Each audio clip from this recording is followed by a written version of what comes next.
All right. Thanks, everybody, for bearing with us as we had some technical difficulties here. We are now on. Welcome to the March 26, 2026 meeting of the Residents Association Board of Directors. I'm going to forego most of my usual remarks and jump right into announcements. Don't forget to vote in the annual RA election. Voting ends at 5 p.m. on March 31st. The annual members meeting will take place April 14th at RA headquarters. That's right here. Refreshments will begin at 6:30 p.m. and the meeting will begin promptly at 7 p.m. Member budget suggestions will be open on the RA website to the membership on Monday, March 30. On tonight's agenda, staff will be discussing the Dogwood Pavilion. If you'd like to participate in creating change in this neighborhood, there will be a Dogwood and Glade Corridor community cleanup on April 25th. The annual Arbor Day celebration will take place on Tuesday, March 31st from 9:30 to noon. Meet at the United Christian Parish parking lot and look for the Arbor Day signs. Kids Trout Fishing Day will take place on Saturday, April 11th from 8 a.m. to noon. Meet at the Soapstone Plaza if you plan to participate. And second to last, our very own Ben Rhodes has achieved the Certified Lake Manager credential through the North American Lake Management Society. Ben is now one of 2 credential holders in the entire state of Virginia. Congratulations to Ben. And see here? Okay. Well, in any case, the last on this, not on this list, but I'm going to add it anyway. This is the last meeting for which we're going to have the presence at this table because I know you'll be in those seats of Director Flashman. He has been part of the board for longer than I have, and he actually suggested that I get involved in this crazy thing. So thank you to you. I'm sorry to you. And thank you on behalf of everyone. Thank you for your service to the community. We really appreciate it. Thank you. If I may just briefly. Please. To be honest with all of you, I really never wanted to be on the board. But I did look for people to be on the board. And the year in which I ran, I couldn't find anybody to run. And so I ran. And no one else ran. And then... That was a brilliant campaign. Well, it was. It took forever to get 10%. But then the same thing happened to me again last year, and I couldn't find anybody to run.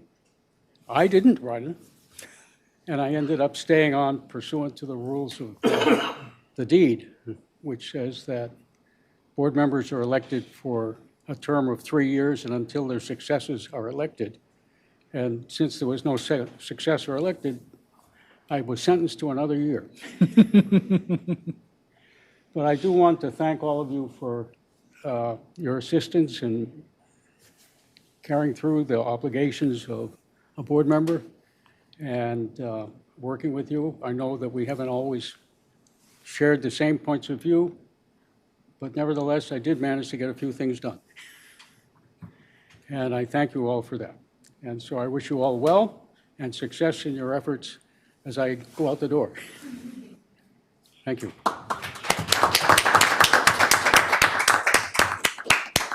And I won't leave. I may be back. All right. Thank you very much, Erwin. Moving on to item B, approval of the February 26, 2026 Board of Directors meeting minutes. This is consent to adopt the agenda. This is agenda, excuse me.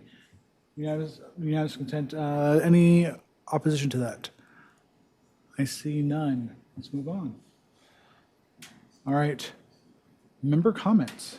Item C. You're not going to do legal committee recommendations? That's D. That's item D. Oh, you approve the entire calendar. Okay. Well, we were just doing the agenda at that point. Right. Now, item D will be when we do the legal committee recommendation. No, I don't know. Brittany, I think we had two people signed up. I think I see one of them online. We have Robin Shell. Oh, hello, I'm here. Please state your name and address for the record, and then you will have 3 minutes. All right. Okay. So hello, my name is Robin Shell from 2410 Cloudcroft Square. Tonight I will be speaking to you all again about the unmanageable, unsafe, and unsanitary conditions at the Dogwood Splash Pad and Pavilion. I would like to start by thanking Travis, Pete, Laura, Mike, and all RA staff for their time and attention regarding these issues so far and the big progress made over the last year. However, there are remaining items that only RA board has the fiduciary duties and administrative ability to address. So, basic overview: the Dogwood Splash Pad and Pavilion is a very popular amenity that RA actively encourages wide community use of. However, for years, there have been people who regularly visit this property after hours and leave the area in an extremely unsafe and shockingly unsanitary condition. This situation has gone on too long. I'm asking the RA board to use results-based management and work more closely with RA staff regarding complaints about the condition of the amenities, and to set RA staff up for success to achieve reasonably safe and sanitary environments through best practice maintenance and effective solutions. Please prioritize resident children's health and safety. So evidence of rule and law violations like after hours use, drinking, arson, drug use, vandalism, code violations, and littering of all kinds are regularly found at the Dogwood Splash Pad and Pavilion. The police are not a solution to serious littering and bodily fluid contamination. I'm asking the RA board, who is the property owner with 100% of the responsibility for this area, to please implement effective solutions for these issues like signage and rule enforcement. There is a grill there, or there used to be. I'm asking for the Dogwood Pavilion grill to be much smaller, enclosed, perhaps even locked, and less easy to misuse. Regular misuse is impacting Pinecrest residents' health, physical, mental. It's a lot. I'm asking the RA board to please commit to improving these conditions. And lastly, the splash pad, most important in my view. The Dogwood Splash Pad was meant to be a nice open access aquatic recreational opportunity for everyone in our community to enjoy. In reality now, it is an unsafe and unsanitary and unmaintainable environment that we are all exposed to or avoid entirely. According to splash pad industry standards, dogs should never be allowed on or around the splash pad. Yet, Dogwood is surrounded by a dog walking path. The splash pad should be closed after each bodily fluid and glass incident until the area is properly vacuumed or washed and sanitized. And the area being unfenced and unmonitored 24/7, this is just not happening. It's not possible. I'm asking the RA board to please close the Dogwood Splash Pad as it is now until these maintenance and management issues are resolved and the area is brought up to the Resident Association's usually high design and maintenance standards. Good examples being the fenced-in Hunter's Wood Splash Pad and the fenced-in Shadowwood Splash Pad, amenities that are very much appreciated, and Reston usually does such a great job. I have to say that most of Reston Association's amenities are really nice. I just feel like the issues here have just gone on way too long. Something has to change for things to be better. The status quo is just not working for our community, and I really hope we can get the board support to make the changes necessary for our health and safety. Thank you so much for the opportunity to speak briefly on these issues. Thank you, Robin. Thanks, Travis. Can I ask her a question? Just a sec, Robin, if you can hold on for a second. Director Josh Chuck wants to ask a question. Thanks, Robin. I just want to clarify, you spoke about the fence at the other splash pad. As part of what you're suggesting is we consider putting a fence around Dogwood? I am asking that you consider, I'm sorry, one second. Aurelia, please close the door. Yeah, sorry. I am asking that you redesign the area to create a reasonably safe and sanitary aquatic environment. And the only thing I can think of to do is to either close this as it is now and add on to the pool area, or fence in the whole thing, which is maybe not the right solution. But that is not for me to decide. It is for you all to decide. But yes, I do think that like the Shadowwood splash pad that is fenced in and attached to the pool area and maintained as such. And I guess the gates are open longer than the regular pool season. That is an attractive solution because I have to say that the Dogwood pool is still excellent. It's just 2 steps away at the Dogwood splash pad. Things are a disaster. So I feel like if it was maintained as part of the Dogwood pool instead of just out there in the open for anything to happen to it, things would be different. Thanks, Robin. Thank you. Brittany, I think we had someone else signed up for tonight. Yes, we had Ms. Stephanie Davio, who I do not see online this evening. However, she did submit a comment to the board. And so if the board would like, I can include that in the minutes for this meeting. Without objection? Thank you. And that's all who signed up to speak in advance. If there's anyone who's online this evening who would like to make a member comment, or anyone in the room, please come up to the podium or send us a message in the chat. All right, seeing and hearing none, I'm going to move on to item D, the consent calendar. We've got 3 items in the consent calendar: the minutes for the January meeting, the minutes for the February meeting, and the legal committee recommendations. Mr. President, I ask unanimous consent to adopt a consent calendar. Any objection? Seeing none? Thank you very much. Moving on to item E, volunteer interviews.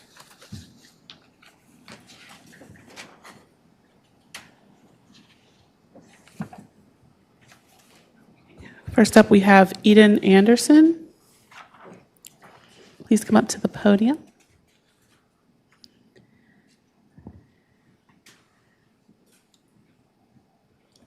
Welcome, Eden.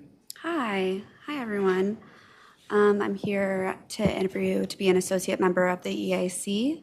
I was previously an associate member of the Land Use Advisory Committee, and though that no longer exists, I want to continue to volunteer in some capacity for RA, and the EAC lends well to my experience.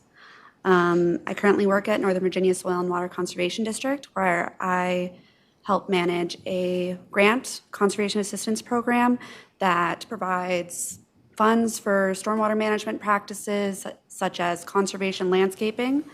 And it's very popular in Reston, if you would believe it.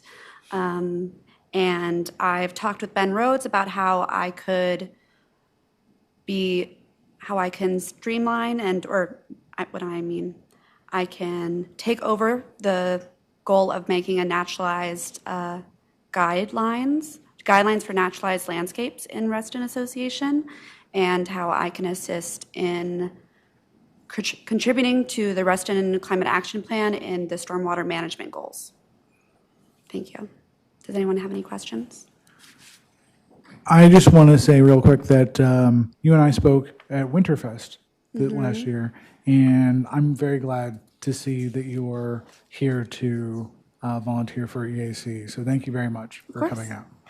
Does anyone have any questions? I don't have a question. I have an observation to make. Please. I am the liaison to the EAC, and Eden has participated in the meetings, and I think adds a lot to the committee, an aspect that wasn't present before, and I think that her contributions will be very valuable as time goes forward, assuming that the board appoints her, which I hope you will. Great. Any questions or comments? Further questions or comments? I think you're free to go. Thank you very much. We do. Two things. I do have a question. Yes. Just to let you know, there is one more member comment. They had trouble. Okay. And have reached out. So when we're done. Okay. Thank you for volunteering. It's always helpful when people step up, and it looks like you have a lot of experience. I guess my questions, there's two of them. I will ask both, but then if you need me to repeat, I'm happy to do so.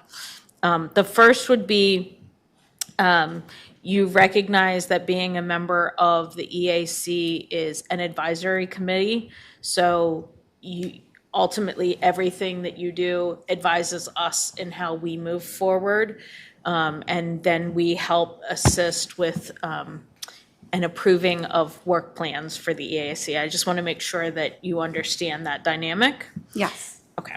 And then the second question would be, do you see potential for assisting RA with finding grants that may be of assistance in our environmental? I mean, I already do that. I send Ben grants all the time. Okay. Okay, perfect. Say, I think this would work for you. I've sent him like probably 5 at this point. Yeah. I'm sure Mr. Rhodes is on that. Yeah. And the program that I help manage, they actually have 2, Resident Association has 2 grants, Okay. if you are not aware of. And Thank we'd you. happy to do more. Okay, But of thank course, you. I am not here as a representative of Northern Virginia Stonewall Water Conservation District. I'm here as an individual to volunteer. Thank you. Eden, I want to let you know that these meetings tend to go on, and I don't want to, hold you here for the entirety of the meeting to wait for our decision. So feel free to stay, of course, if you'd like, but also know that, we'll get back to you tomorrow with our decision. So, Or she can your watch, call. or she can watch us on YouTube. Or you can watch That's it what I however you'd like usually to. do. Good. Yeah, Okay. 2 times speed. Nice. That's me. I want to hear me at 2 times speed, actually. It's very smooth, I promise you. Thank you very much for coming. All right, thank you. Brittany? David Barker, you've been asked to unmute. You'll have right, 3 thank you minutes. very- Please state your name and address for the record. Oh, Thank you this very is- much. I was trying to share my video too, so you can see something besides my car. My name is David Barker. I'm at 2442 Cloudcroft Square. My property is right behind the Dogwood Pool and Picnic Pavilion splash pad area. So I'm very concerned about the issues that we've seen at that pavilion. Robin spoke earlier, talked about the conditions of the splash pad, and I certainly agree with her issues there. I would like to point out that I've been keeping track of a number of issues at that facility over the past several years, 3 or 4 years. And I sent an email recently just describing the symptoms, the things that we've seen. I won't go into detail. I sent that to Travis and to Peter Lusk. I hope they could share that with them. But I've been keeping a log of all the issues that I've seen and that Robin and other neighbors have been reporting, been taking pictures. And I won't go into details about those, but we have a regular set of issues. Now, we've been asking Reston to clean that area, and they've been doing a decent job at that. My problem is it doesn't matter how hard they work. If every single night that facility gets destroyed, then there's no amount of money that makes sense spending to try to clean that area. I really would like to see the focus on how to stop this area from being destroyed. It's a nice facility. I think it's a useful amenity for the community. People love it when it's working for them. And the problem is there's a number of rules, but a lot of those rules are kind of assumed. And the way rules like this tend to work is you just kind of hope people follow them. And that's how most things work, including HOA rules and even laws and things like that. But in this case, we have a number of discrete groups of people who we don't know, who either don't understand the rules or don't care. What I would like to see is to get all the stakeholders who are involved with that facility. That includes Reston, that includes Fairfax, that includes the nearby neighbors, but it also includes the people who are causing these problems. They may not know that this is a problem with us, or they may be, you know, immune to that, and we may need to do something about that. But I would like to get us to have some kind of a task force to kind of get to the root of the problem, because there's no amount of cleaning we can do to solve this if they're just going to mess it up every night. And the other concern I have is that the one solution we can do is just to remove access to the facilities, and that would be unfortunate. It would be really nice if we could convince the people who are using it to use it properly, or to find out people who refuse to use it properly, find out who they are and stop them from using it improperly. So that's what I would like to see happen. I would like to see us focus on the root of the problem, not just the passive cleaning up and putting up fences and that kind of solution. So that's all I'd have to say. Thank you very much. Thank you very much, Dave. Before we move on, just like us. We have another member comment? Yes, sorry. All right. Please. If you could just give us your name and your address, please. Yep. Okay. Whoa, sorry. I'm a loud talker anyways. Hi, my name is Roberto de Moraes, or Ho for short. I'm at 2434 Cloudcroft Square in Pinecrest, neighbors of Dave and Robin who just spoke. And I'd also like to speak about the pool because I'm on the road. I'm sorry, if you could just bring the mic a little closer. Sorry. Just to make sure that people online can hear you. Okay. So I live in Cloudcroft Square, directly behind the pool. So it's probably about 50 yards from me. And I'm directly in line of sight of the pavilion. And as Dave and Robin were talking about, probably the trash problem, cigarette butts, human waste, broken glass, but also a fire hazard because there's a large grill there that is made specifically for charcoal. But there's nothing there to put out the fire. There's a bucket of kind of sand sometimes. But what's happening is a lot of people are just coming there, grabbing sticks from the woods and burning and having a fire. And so from my townhouse straight through, especially during the winter, the woods that are dry, dead trees are people burning high fires. Lots of smoke, lots of fire. Sometimes it has a plastic smell because they're just putting whatever on the grill. And then afterwards, they'll often just throw those charred sticks into the woods. And so it's a high danger. And one thing, I don't want to see the facility closed for use. I'd like to see some way to help with access to it, but especially the grill. If the grill can be changed with one that has either a locking top, just like they have a locking bathroom, so that when people do rent it legitimately, they can get the code or whatever. And something just to keep us safer from a giant wildfire, because a lot of these fires also happen 11 o'clock at night, midnight, and I just happen to have line of sight of it, and I'm usually awake because I can hear the music, I can hear the loudness of people there, and people want to have fun, fine, but until a reasonable hour and without danger.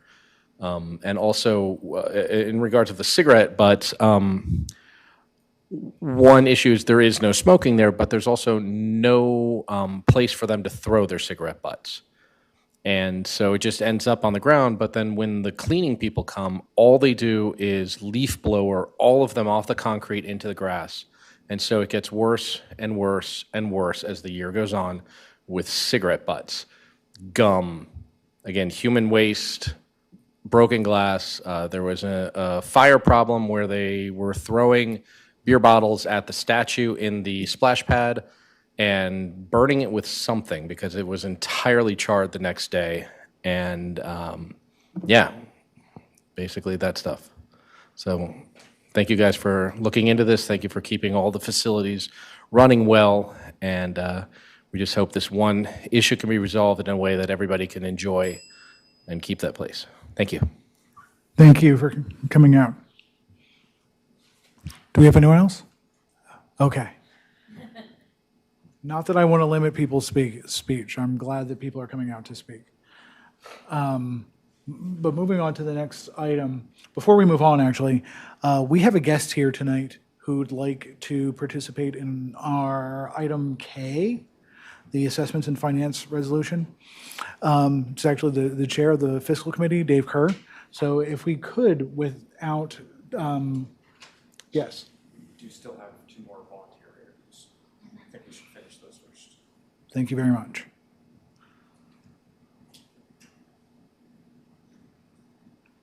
I'm going to get to this motion, Dave, in the near future. Brittany? Katie Boswell, please come up to the mic.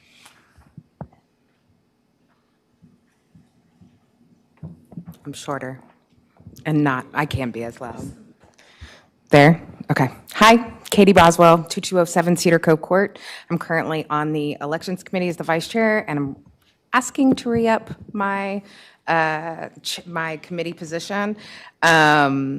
I've now been on the committee well over a year. This is our second election cycle. It's going well. Better than expected.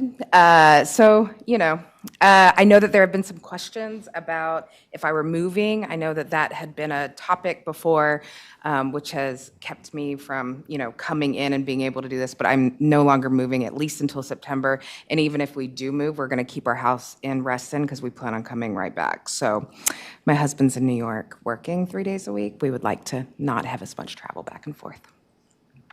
At any rate, we're here till at least September. So, yeah. Did you have a question? Oh, sorry. Are you all sorted out? Yeah, I'm done. Okay. Does anybody else have any questions? Director Perry?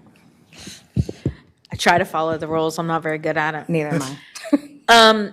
I just have a question. First of all, thank you for not only volunteering, but clarifying your potential moving situation and what that might look like. Obviously, still owning a home in Reston, you are technically still a member. Yes. So we appreciate that and happy to have you. I guess my question for you is, and I brought this up previously with the board, and so I'll bring it up out loud this time. Would you have issue if your appointment was not for a year so as to allow us to make these adjustments outside of the election season? Oh, of course. Absolutely. Thank you. Yeah.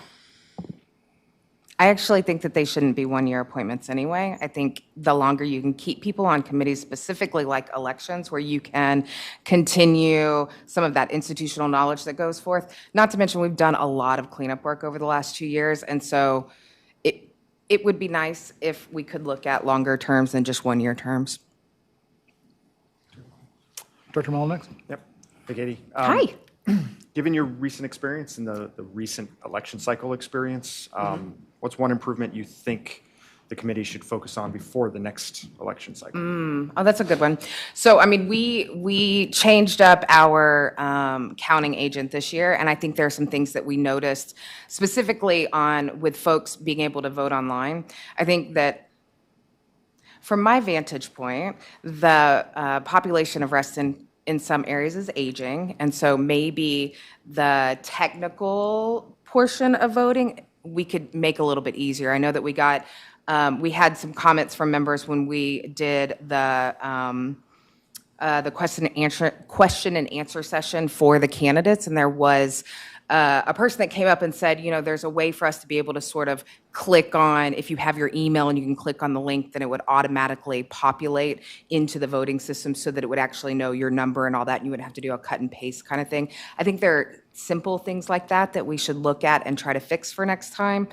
I also think I know as a committee, we take a little time off in the summer, and I do wonder a bit about the ramp up towards an election cycle and what we can do in conjunction with volunteers being able to get more information out about elections that are upcoming.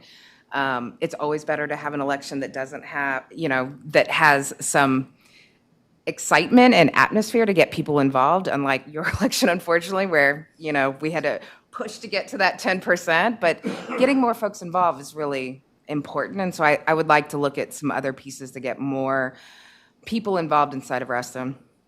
Yeah. Thank you. Yeah. Yes, ma'am. Director Dushuk?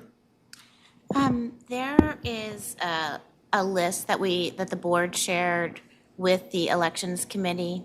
I think it was shortly 2022. before, yeah. Long before time ago. before you joined. But I think you're familiar with the list. I only became familiar with it when we got an email about it. Oh, okay. Yeah. There are still some outstanding things on that list, and I'm just curious if, being on the elections committee, do you think that those items should continue to be worked on? Or do you think that they've by and large been settled? I don't know. I mean, I think so we put it on the list of things to look at after this election cycle, just because we hadn't looked at it in the last 2 years, and quite frankly, none of us knew that we were supposed to be looking at it. So we put it on the list, along with any email that's come in this cycle too, of like, maybe somebody they got their ballot too soon, or they got it too late, or just, trying to figure out some of those timing issues. So I put it on our list to look at again. I can't tell, like, I have to be honest, at this moment, I put it on the list and left it there, and we will come back to it as soon as the election is over, so that we can then be pretty thorough about going through each one of those items. Okay. Yeah. Thank you. All right, seeing no Can further. I just ask one housekeeping question? And I was trying to find it in the resolutions and I can't come across it. But I know that I have been part of re-upping elections committee members, but apparently I did not realize. So the elections committee members are only re-upped 1 year at a time? Is that per resolution? Oh, it's 3. Okay. Because this says 1. Oh, so this is It's just just for the vice chair? and vice chair. That's the piece I missed. Yeah. I thought. And we I can were- understand why you may want to do it in 1 year chunks, but I could also see why you might also want to have chairs or vice chairs that serve longer. last So longer. that's what you were commenting. Yes. on. Okay, Yes, perfect. ma'am. Thank you for clarifying. All right, seeing no further questions, thank you very much. Yep, thank you. And the same thing holds, stay if you'd like, but don't feel obligated. Thank you. And our last volunteer, we have Mr. Norcross.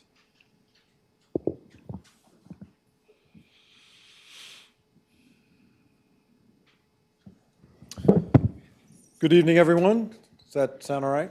It does. My name is Jimmy Norcross. I live at 11419 Purple Beach. I'm here tonight for my asking for reappointment to the Friends of Reston Board. I've been a Reston resident for 22 years. Been on the Friends of Reston Board for 6 years and the vice president for the last 4 years. And I've thoroughly enjoyed it, and I think we've made great progress, and I think we've only just begun. And I'm very excited about the other things that the Friends of Reston Board can do in the community, has done, and will continue to do. So I welcome your questions.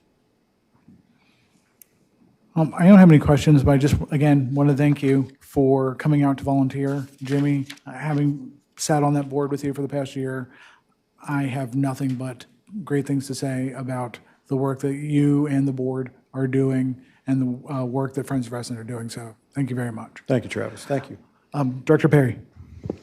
Thank you.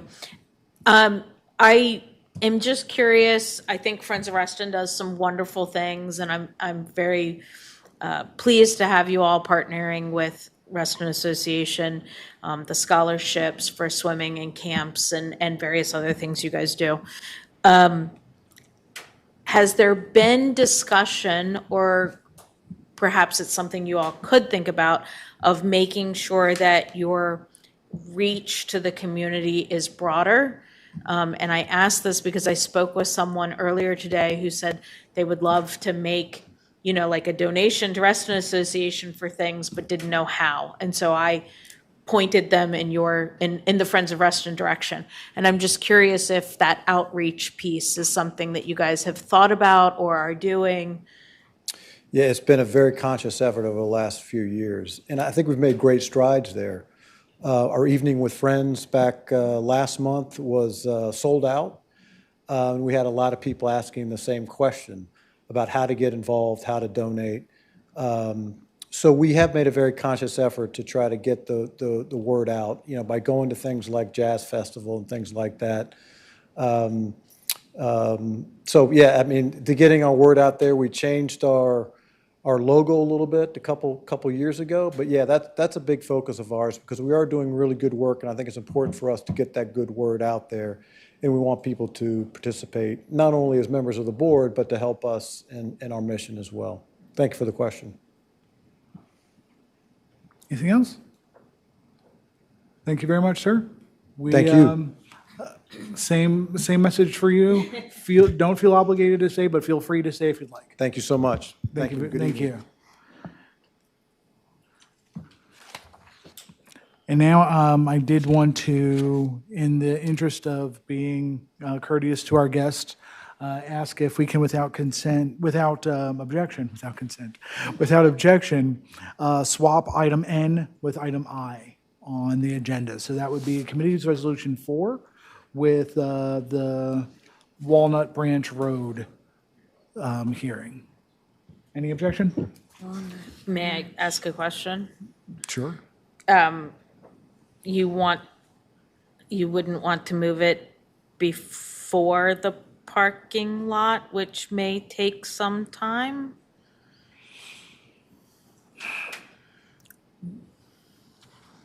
So would you suggest G instead of I? That You would suggest swapping N and G? That I would think would be polite. I don't know what my fellow board members think, but. So G and I. Okay, I'm fine with that. So if we can just move to, without objection, swap items N and G on the agenda. I see no objections. So moving on to item F, the lake use request. Ms. Kowalski, come on down.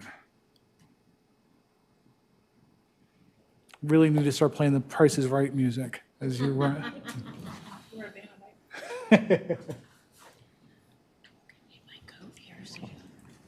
That's exactly what came into my head when you said that.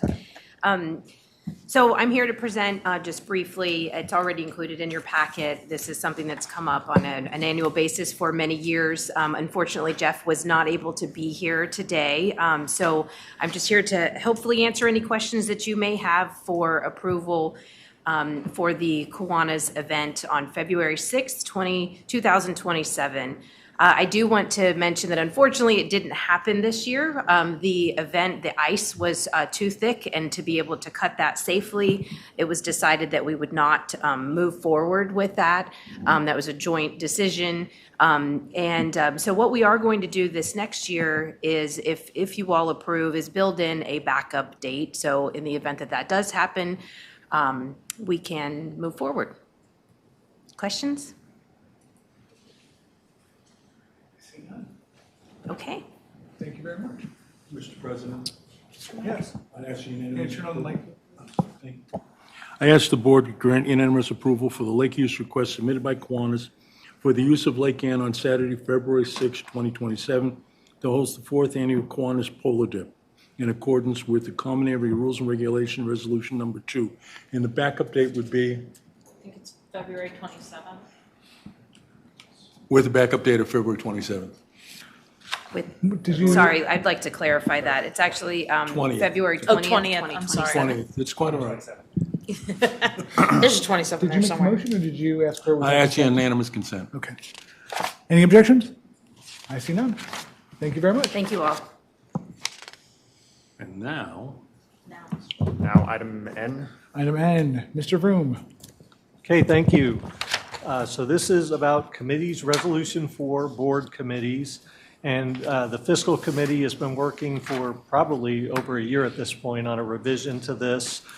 Just due to schedules, we didn't get it to the board until January. We brought it to the board in January, and there were a couple of concerns about some of the wording that were brought up. And I was asked to kind of work with the appropriate folks to get consensus and get agreement that we have the wording the way folks wanted. And I believe we have that, although I will add, as some of you may have seen the email, Director Perry sent an email last night with a couple questions, maybe concerns, so we can talk about that as well. But we can talk about that and then hoping to get, a motion approved to approve this revised resolution on committees, resolution for board committees. And I guess I'll just raise the questions that Director Perry asked. She asked, does the Finance Committee meet each month, never take a break? And the answer is yes. I mean, we meet basically every month. And then she questioned some of the voting members. And I think there has been some discussion in some prior board meetings, but we kind of looked back, myself and Pete and Tony and Brittany, and we don't believe that anything ever got approved in any resolutions where a board member could not vote on a committee. I mean, staff will leave it up to the board's decision, but she was suggesting that the treasurer should not be a voting member if they're also a board member, and that the board liaison should not be a voting member as well. And, you know, I guess we'll leave it up to the board to discuss that and decide what they'd like to do. I think Mr. Kerr, Dave, was this what you wanted to talk about? That was the other one. This was the other one, wasn't The it? other one. But he has a very good perspective that, That's true. We're talking. and I lean on her side and he leans on the other side. So I think it would be worth the board's listening. Thank you for that. Yeah, I was hoping K Thrown would into the be deep moved end here. instead of N, but, I mean, I can speak to any one of these. I mean, I care about both of them. And as far as the rewrite of our roles and responsibilities, obviously, we spent a lot of time on this. And I know that Ed in particular worked with Irwin on getting a number of his things resolved. We've been through Mr. Champ as well. So, you know, we're hoping we can get that moved forward. We've had discussions about whether board members vote or not. It's a valid discussion. I mean, obviously, I personally wouldn't want to stop this for that. We aren't changing that in our rewrite. That's been the way, whatever's there has been there for years and years. Be glad to talk about it, but I'd hate to stop this whole thing because of that, would be my only thoughts on that. Dr. Perry? So thank you. I am not looking to necessarily stop this, but I do think these changes could be adopted along with the approval, should we do so this evening. This would be in line with the types of changes we made to the advisory committees that make sure that as directors, we are doing the one bite at the apple. I recognize that not everyone may agree with what I've suggested. Just since this email has not yet been shared with the public, what I suggested was that the treasurer should be a voting member if not a director, and a non-voting member if a director. As many of you know, we are allowed to have a treasurer that is not a director, hence why Mr. Petrine, for example, was able to remain the treasurer once he stepped down as a director. The second one was 3A3, which is that the director should be a non-voting member. They're the liaison, they can participate, they can have thoughts that they share with the finance committee, but they should not be a voting member of that committee. And then that would change 3A4 to read up to 9 voting members. Obviously, if your treasurer is a voting member, then you would have 8 community members instead of the 9. If the treasurer were a director at that time, you could have up to 9 community members. But other than that, I think everyone did a wonderful job, and I saw no other issues than those. Director Fleshman? I would like to ask our treasurer to opine on that matter of voting or not voting. I appreciate the tee up there. Yeah, personally, I view supporting it as written. You know, I think,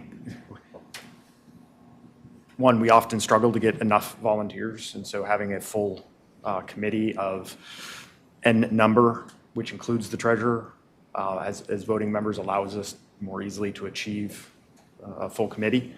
Not the only reason, but I also think that this has gone through significant review with Ed, and Tony, and Pete, and yourself, and that was not specifically included in that review process.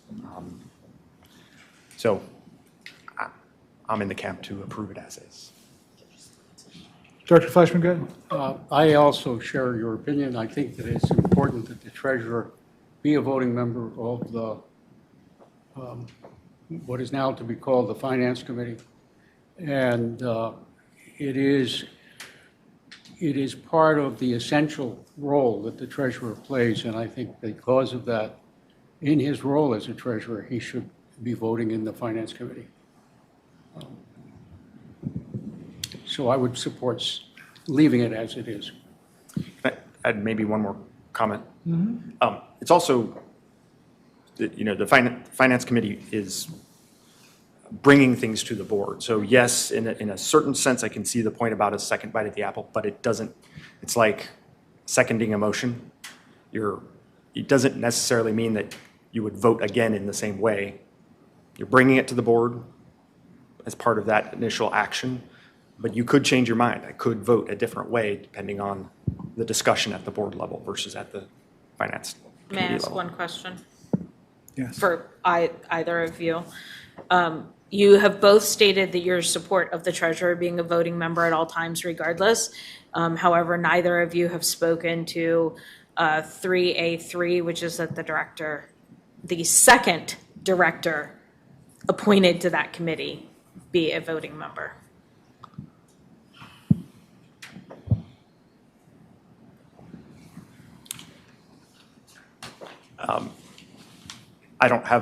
I wouldn't change it. I don't have a proposed change. Mr. Kerr? Thank you. I would like to make a comment on that. I would like to see the liaison change to a non-voting member. And the reason for that is, Jennifer's been very consistent with her approach to this, that she doesn't want to take 2 votes on this. That abstention is a no vote in our meetings. That can hurt us. Could, just saying. And it's not meant to be a no, but it is. So it can stop something. So I can understand that. I do agree with what Mr. Flashman said about the treasurer's vote. I think that's an important one. Is there a motion on the floor? Or can there be a motion on the floor? Before someone does a motion, I have something that could probably be added to Please. the motion. One is, I think that beyond the motion including this resolution, we need it to also include committee resolution number 1, because it states that they vote to on all board committees. And so we want to update probably both resolutions so that they're not at odds with each other.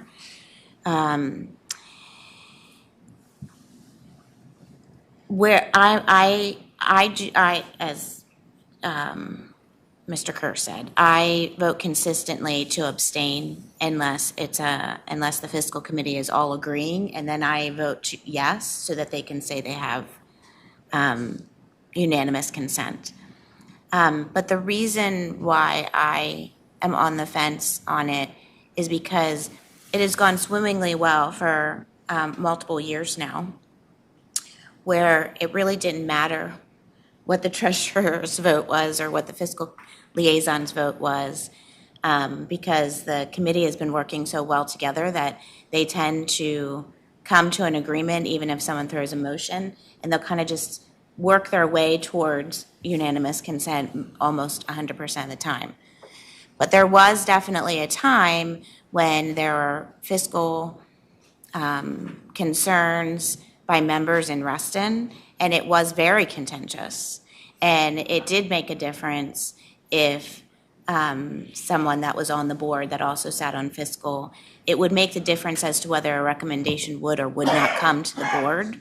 And so that's where I get a little nervous is, are you then potentially squashing the committee because you have a strong member of the board that is also voting?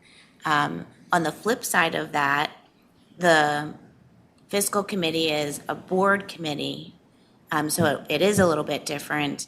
And the board members on that committee go to every single meeting, are very much a part of those discussions, and do a lot of gelling between this is what fiscal is doing and ad hocing that with what the board is doing, that I think helps the fiscal committee understand a different perspective or picture that the board might have. So it could also work in the opposite way of helping not bring things to the board that the treasurer and the fiscal committee liaison kind of know that the board is not interested in going down those paths. So that's why I've always gone back and forth on the two. I'd like to move to approve the revised committee's resolution for board committees as recommended by the fiscal committee with changes to 3A3, that the director should be a non-voting member, and 3A4, that it should read up to 8 community members. Is there a second?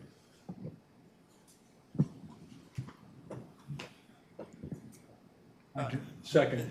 Motion is made and seconded. We've had plenty of discussion, so I don't know that there's going to be any more. I'm going to take the vote. All in favor? I think that achieves what we're looking for. Director Lanza?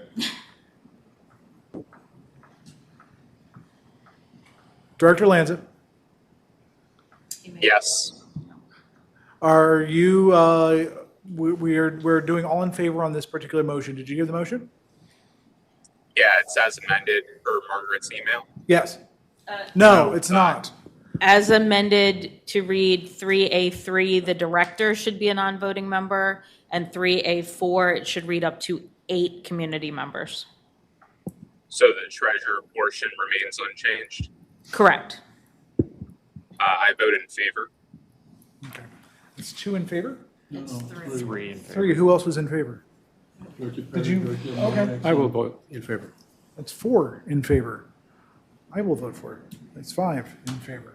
So 5 in favor, against, and abstaining. 2 abstentions. 502. Can I ask a housekeeping question? Mm-hmm.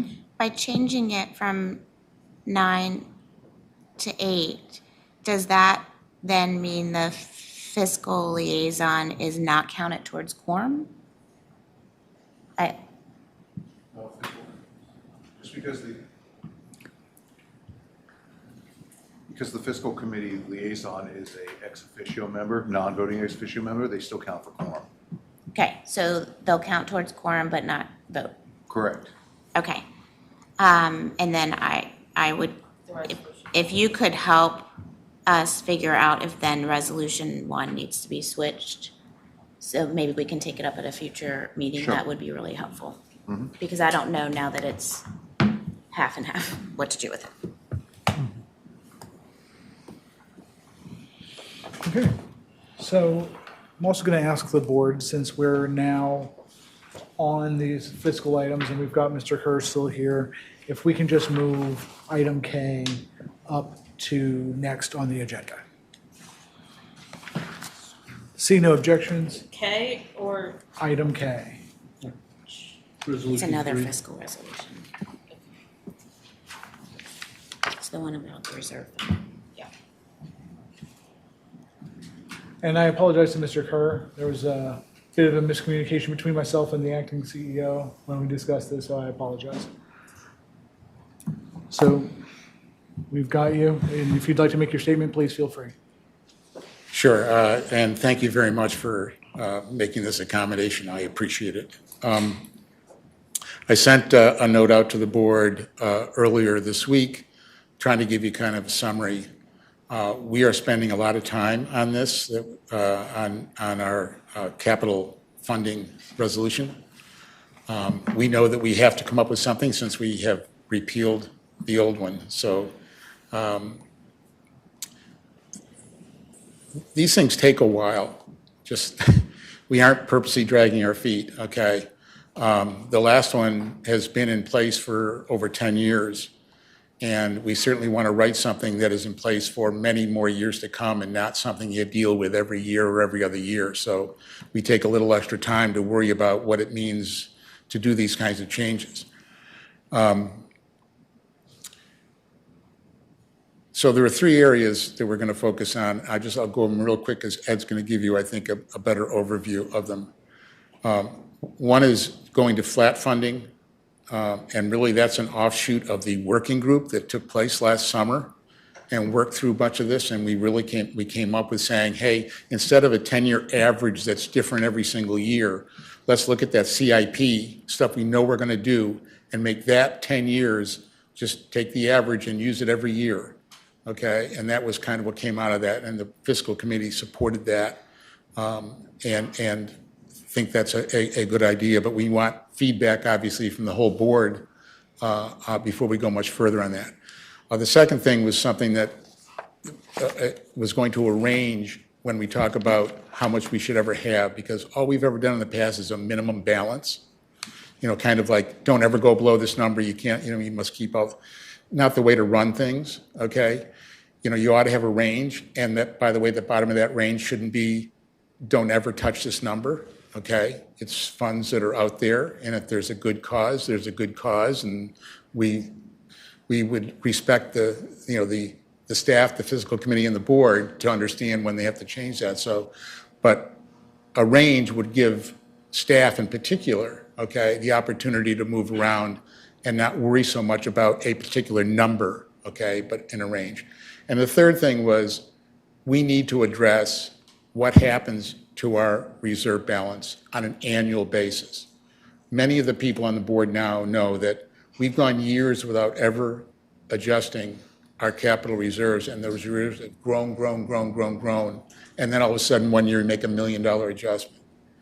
Not the way to do things. So we've got some ways that we would look at those on a regular basis, okay, to make sure we manage within that range more efficiently. So the first one is coming off of the working group. The second one is really saying, give us some flexibility to manage that. And the third is something we've never done, and that is just look at it on a more regular basis for keeping those numbers in sync, in control. So I just want, we'd like to hear your thoughts on it. Numbers aren't what we're looking for. We're looking for direction and comments about the things we're doing.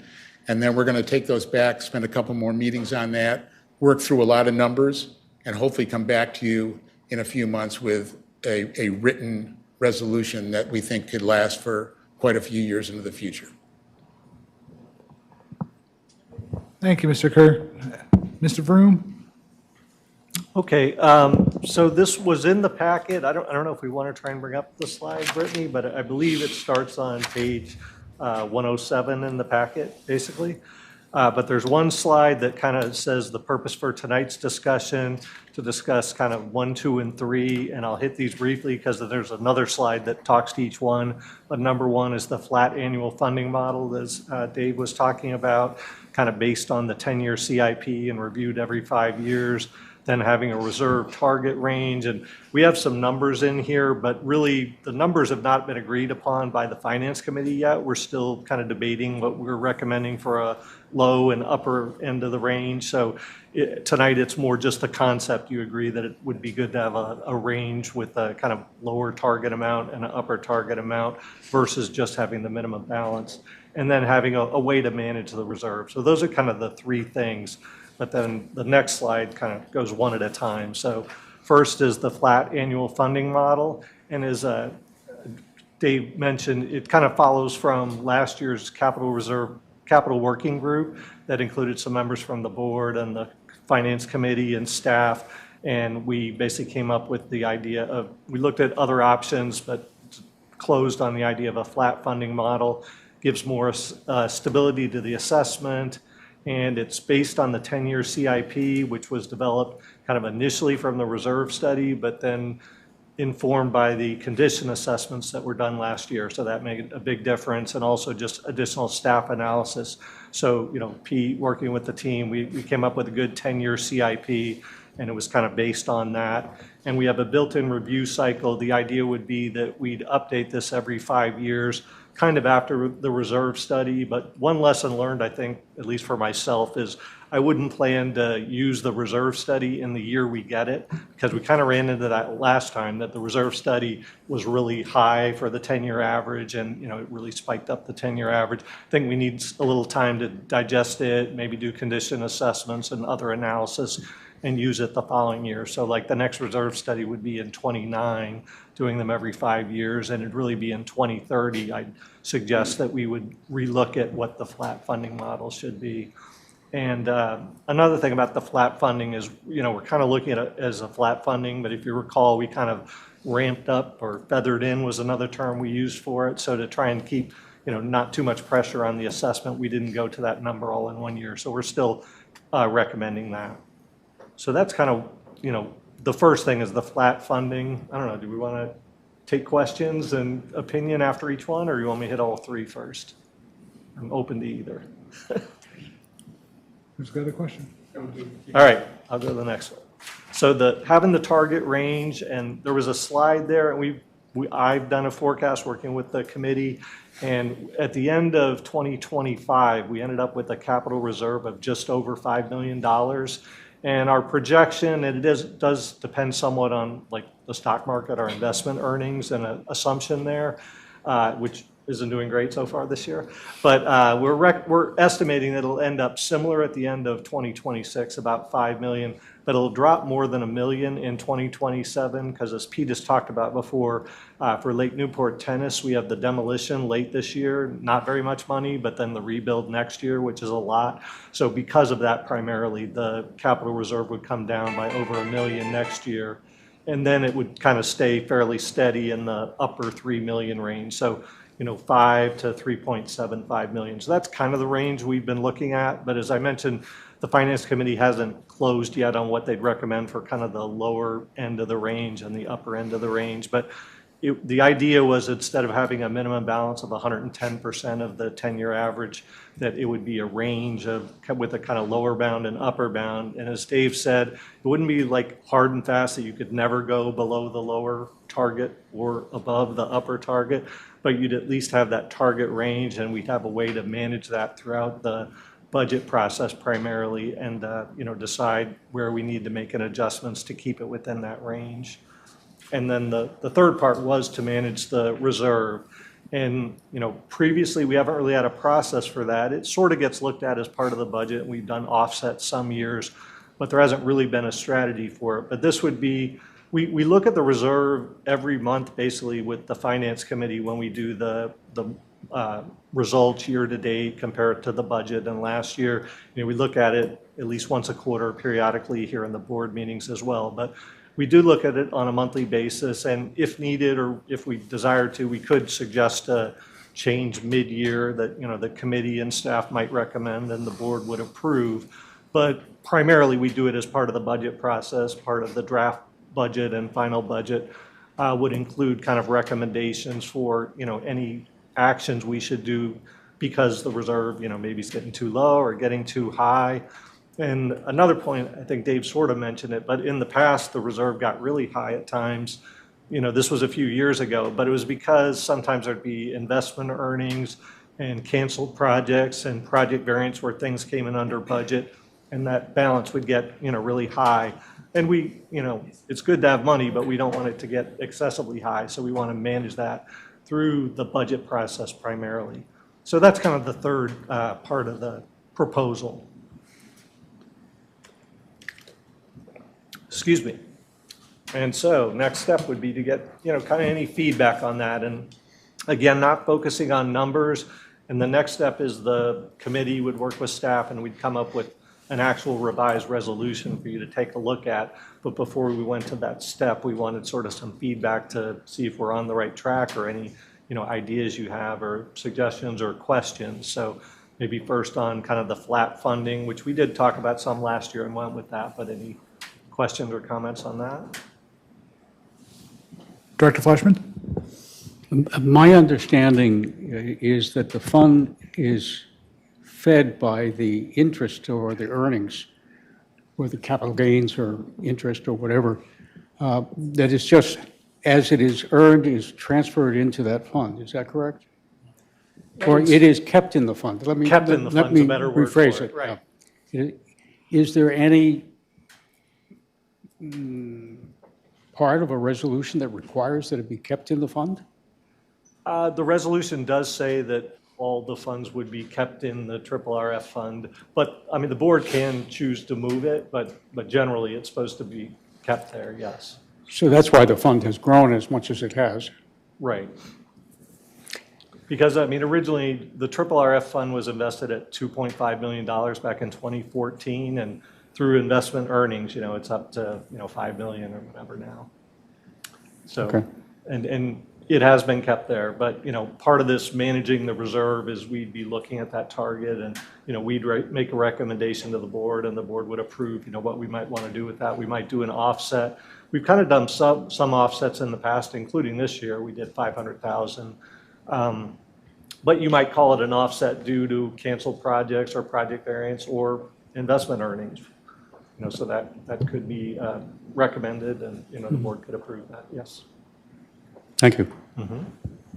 I think if we go back to slide 110, that actually has some good points on how that would be managed.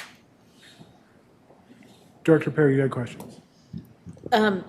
So it's kind of twofold. First, are you hoping to adopt that this budget year or not until next year?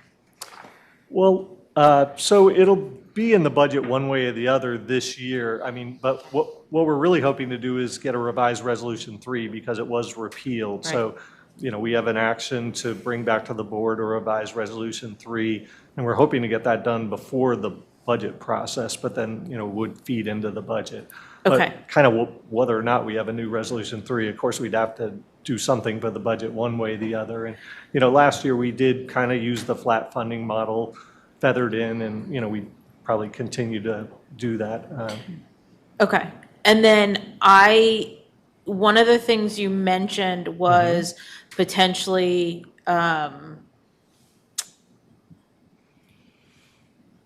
readdressing, I'm trying to find the exact word, the review cycle lining up with the 5-year reserve study and perhaps some additional condition assessment or additional other assessments analysis, that right? go with that.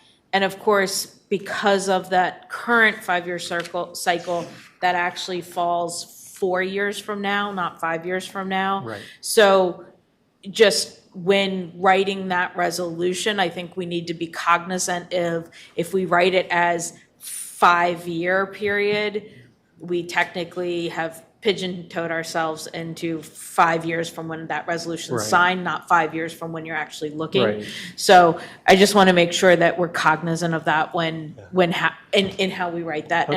And I'm sure our A attorney good will suggestion, do a and maybe great we job. write it like it's 1 year after the reserve study. Or, Correct, something like to that effect, yeah. So I have no doubt that my other directors will have much more fulfilling questions for you, but those were my. Thank you. Director Jishuk. So I will start with what I think that the board should do, and then I'll kind of explain why. I think that we should, besides giving feedback on these 3 items, I think that we should request that the fiscal committee expand the scope of this resolution beyond RRF. And then the other thing I think we should do is decide if we are comfortable not having a Resolution 3 and asking fiscal to, come up with whatever this year's rules are going to be.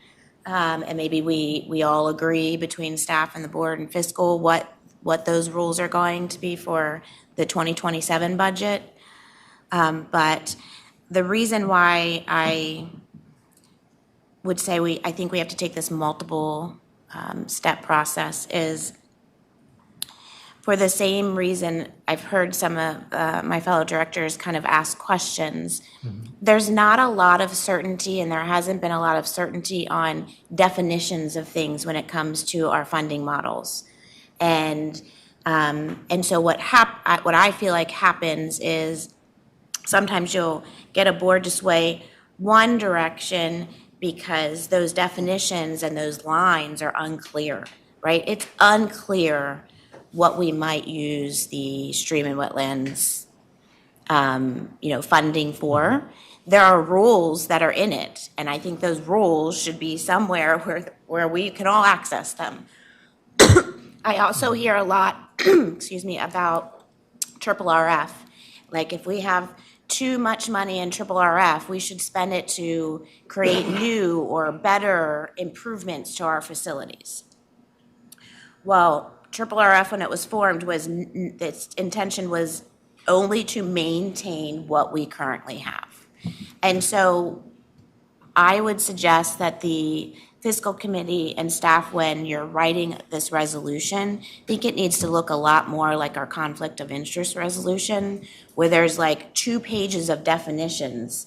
This fund means this. The operating fund is this money, this is what it's used for, this is where the funding from it comes, this is how it can be used, this is how it can't be used. This is the target range for what it is, and really give us kind of rules to govern the association by for the long term. How many votes does it take to overrule something, which we have currently in the triple RF, but we don't have rules related to that for what to do with the operating fund, and there's a lot more money sitting in that fund every year than triple RF is, or what to do with our cash reserves, or what to do with CARF, or how is CARF funded? When we want to improve an asset, we have been typically putting that on the members' backs for one budget cycle.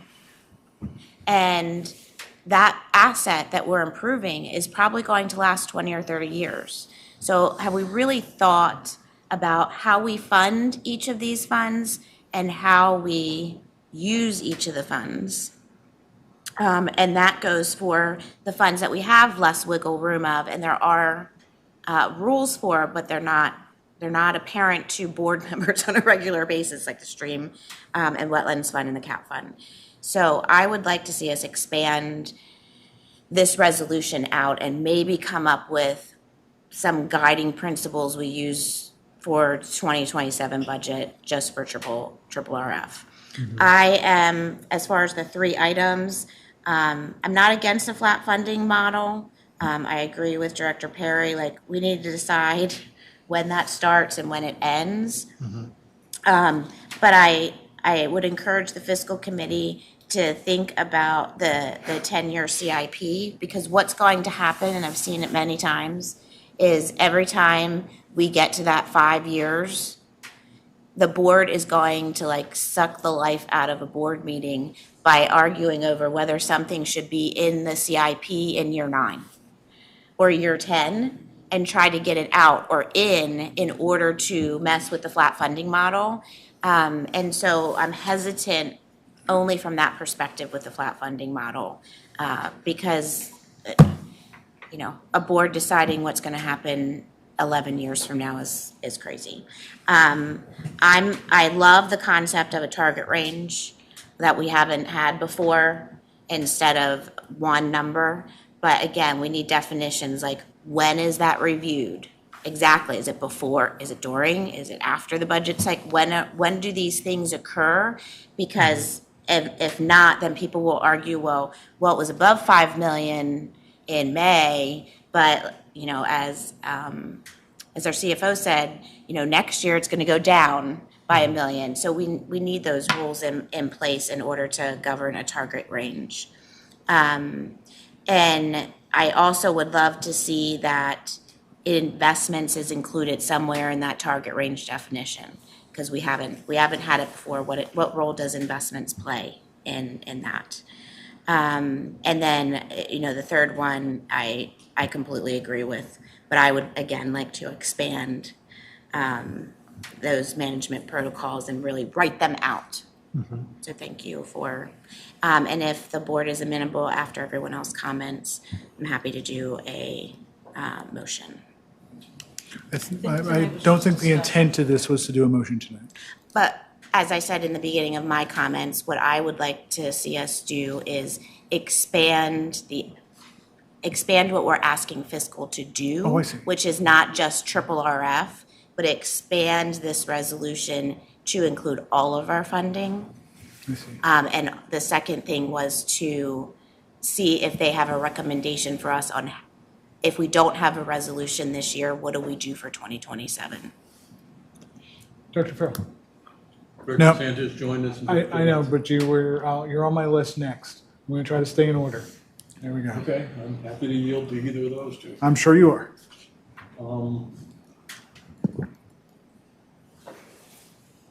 I think that having served on, I'm sorry, thank you.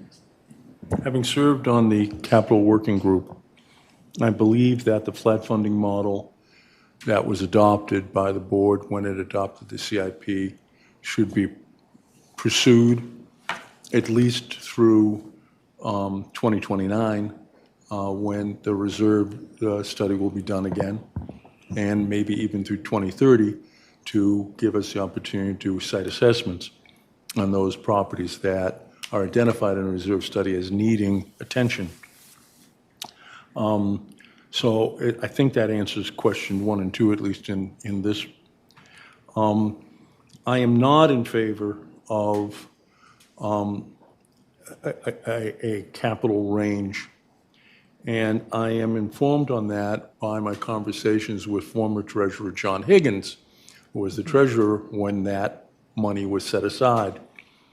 That money was set aside not as a rainy day fund. That money was set aside as a prepayment for anticipated capital projects. Our capital projects for the next 10 years are laid out in the CIP that we adopted. We know what needs to be done, and in most cases, somebody can correct me, staff can correct me, we have specific capital projects in each of the next 10 years, and most of them are preventative maintenance. I think it is fair to characterize that, and I see Mr. Luss nodding, so I think he agrees with me. So we don't have any, if there were to be some reason to go into triple RF and spend that money on something other than what's programmed, those projects that are scheduled for that particular year can slide a year or 2 or 3 without any great harm to the facilities. Why am I spending a lot of time on this? If we go take the unrealized gains that we have collected, and I recognize they're unrealized, and draw that down over the next several years as a way of feathering in the flat funding, right? So we used some of that, what's like $2.5 million to feather that in over the next several years. We can be saving our members upwards of $108 per house. $108 per house. And I think it is a more responsible thing to do is to use those $2.5 million of unrealized gains, and it doesn't have to be in October, but we need to know how much of unrealized gains we're going to use when we set the budget.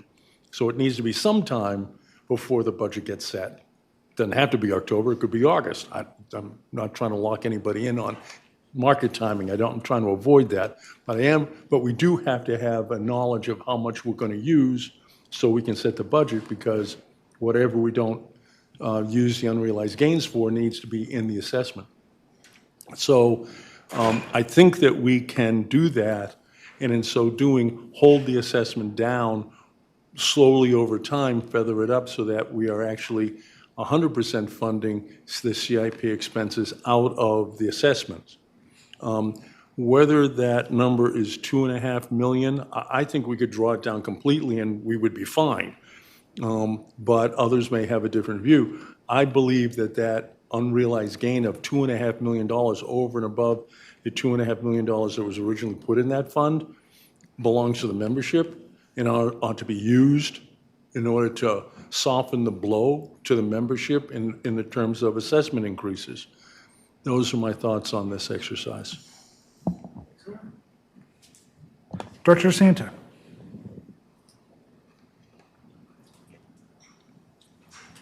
Hey there. I agree with Jennifer. I would like to have the structure and clarity written down of explaining all the different funds and how they're used. And I agree with Director Farrell. Somebody get the date and time. Director Lanza.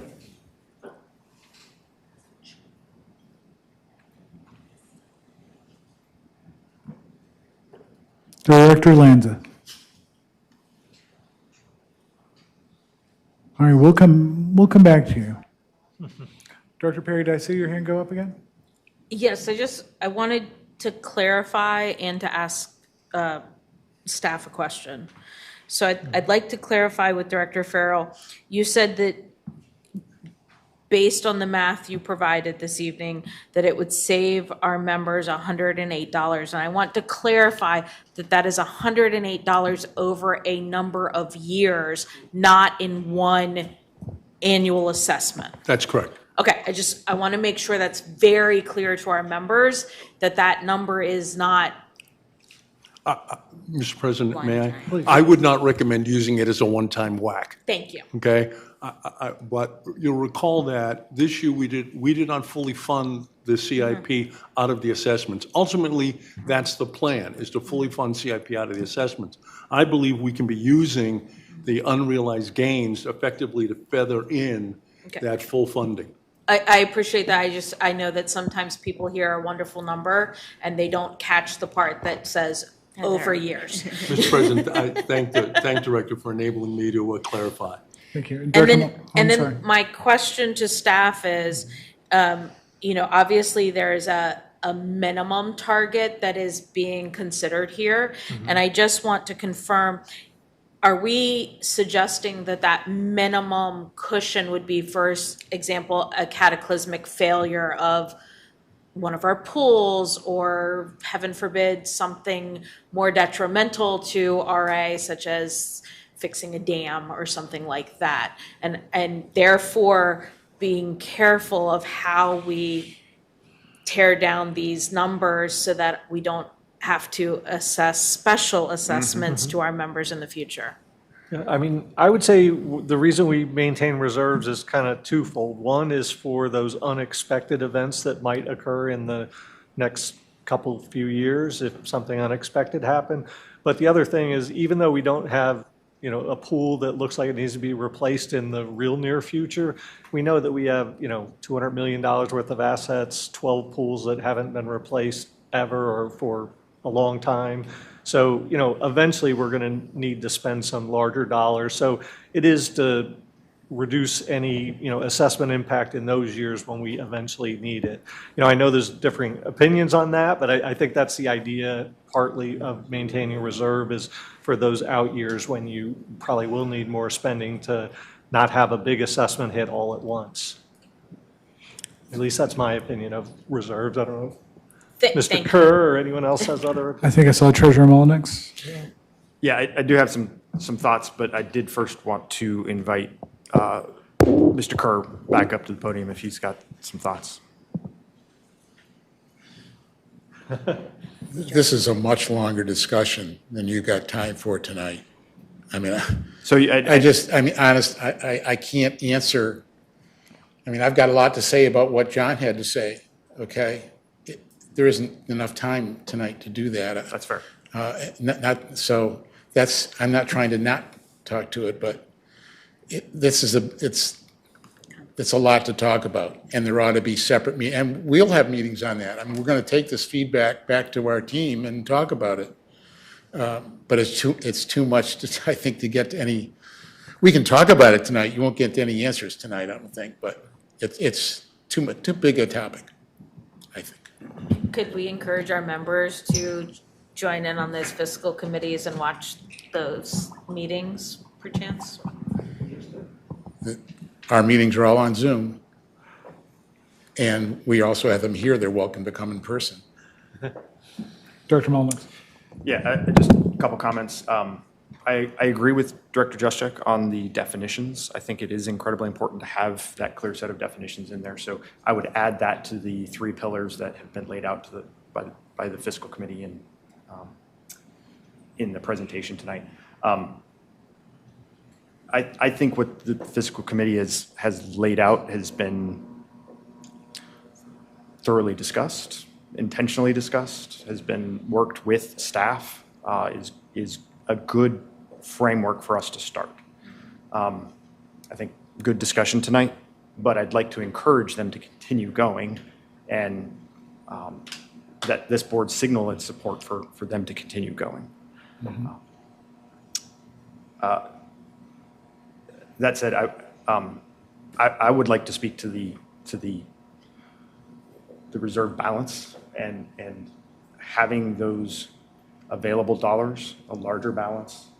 I know that there's differing opinions, but kind of as Ed mentioned, we have a lot of assets, $200 million of assets. There is, and we do not want to, as Margaret, as Director Perry mentioned, we do not want to end up having special assessments. I think it is our fiduciary responsibility to hold a larger balance overall in order to avoid both of those scenarios. So that's my point on that, and I'll yield. Okay. I'm going to go back to Director Lanza and see if he was going to, if he had something to say. Okay. With that, I appreciate your time, Mr. Kerr. Thank you very much. And thank you for pulling this up for me so I could participate. Our reserve probably isn't big enough at this point right now for our assets, just to give you just a tickler. But thank you for your time. And again, we'll take all these comments back to our committee and we'll talk about every one of them. Director Dushek, you had something else? Can I ask our chair, if the board were to try to make this resolution that fiscal has been working on a more expanded resolution beyond RRF, could you give a ballpark? Like, do you think that could take the fiscal committee 3 months, 6 months? Any guess?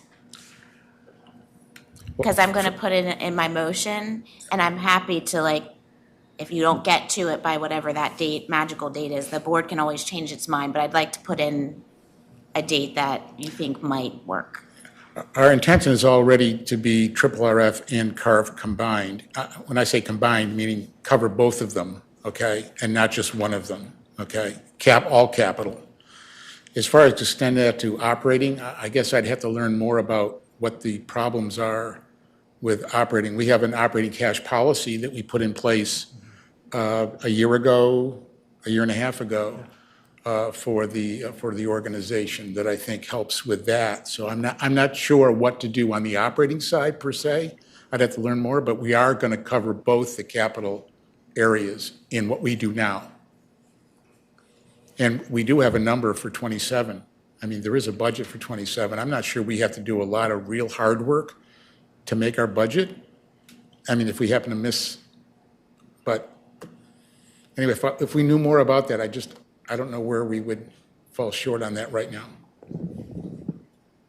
Okay, so then maybe if you were to expand it to just capital stuff, do you think that would take 3 months, 6 months?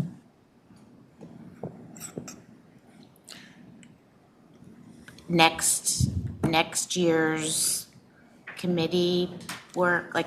I don't know why we wouldn't get it done before the end of the summer. Okay. Before we get to a first draft of the new in September or whatever we wind up with drafts. And that's because you're already working on it now. We've been working toward both of those for the last few months already, and we would be prepared to do both of those areas certainly this summer, maybe sooner, but we'll have to see where the budget takes us, maybe in May and June. Okay. Do you mind if I do a motion? Please. Okay. So I'm going to motion that we request that the fiscal committee continue to work towards a fully inclusive funding and reserve resolution, which includes definitions, standards, calculations, evaluation of the rules and timing of items, extending their current goal, which is in their current work plan, from May of 2026 to delivering a first draft to the board in July of 2026. and also direct the chair of the fiscal committee to have a discussion at the next fiscal committee meeting to determine if they believe that it is important for the board, staff, and fiscal committee to have a shared interim framework for Resolution 3 for the 2027 triple RF prior to the first draft of the 2027 budget being released. And if so, return a specific recommendation to the board. Is there a second?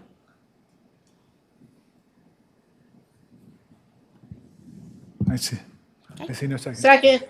Oh. Second. Motion made and seconded. We've had lots of discussion, so all in favor?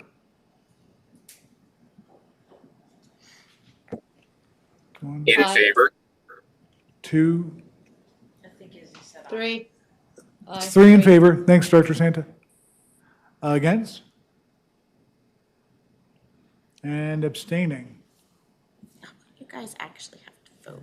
4, 5. Okay, 5 abstentions. Okay. I've never seen Thank that you. before. Mr. President, I ask unanimous consent for a 10-minute bio break. I see no objection.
All right, we're back.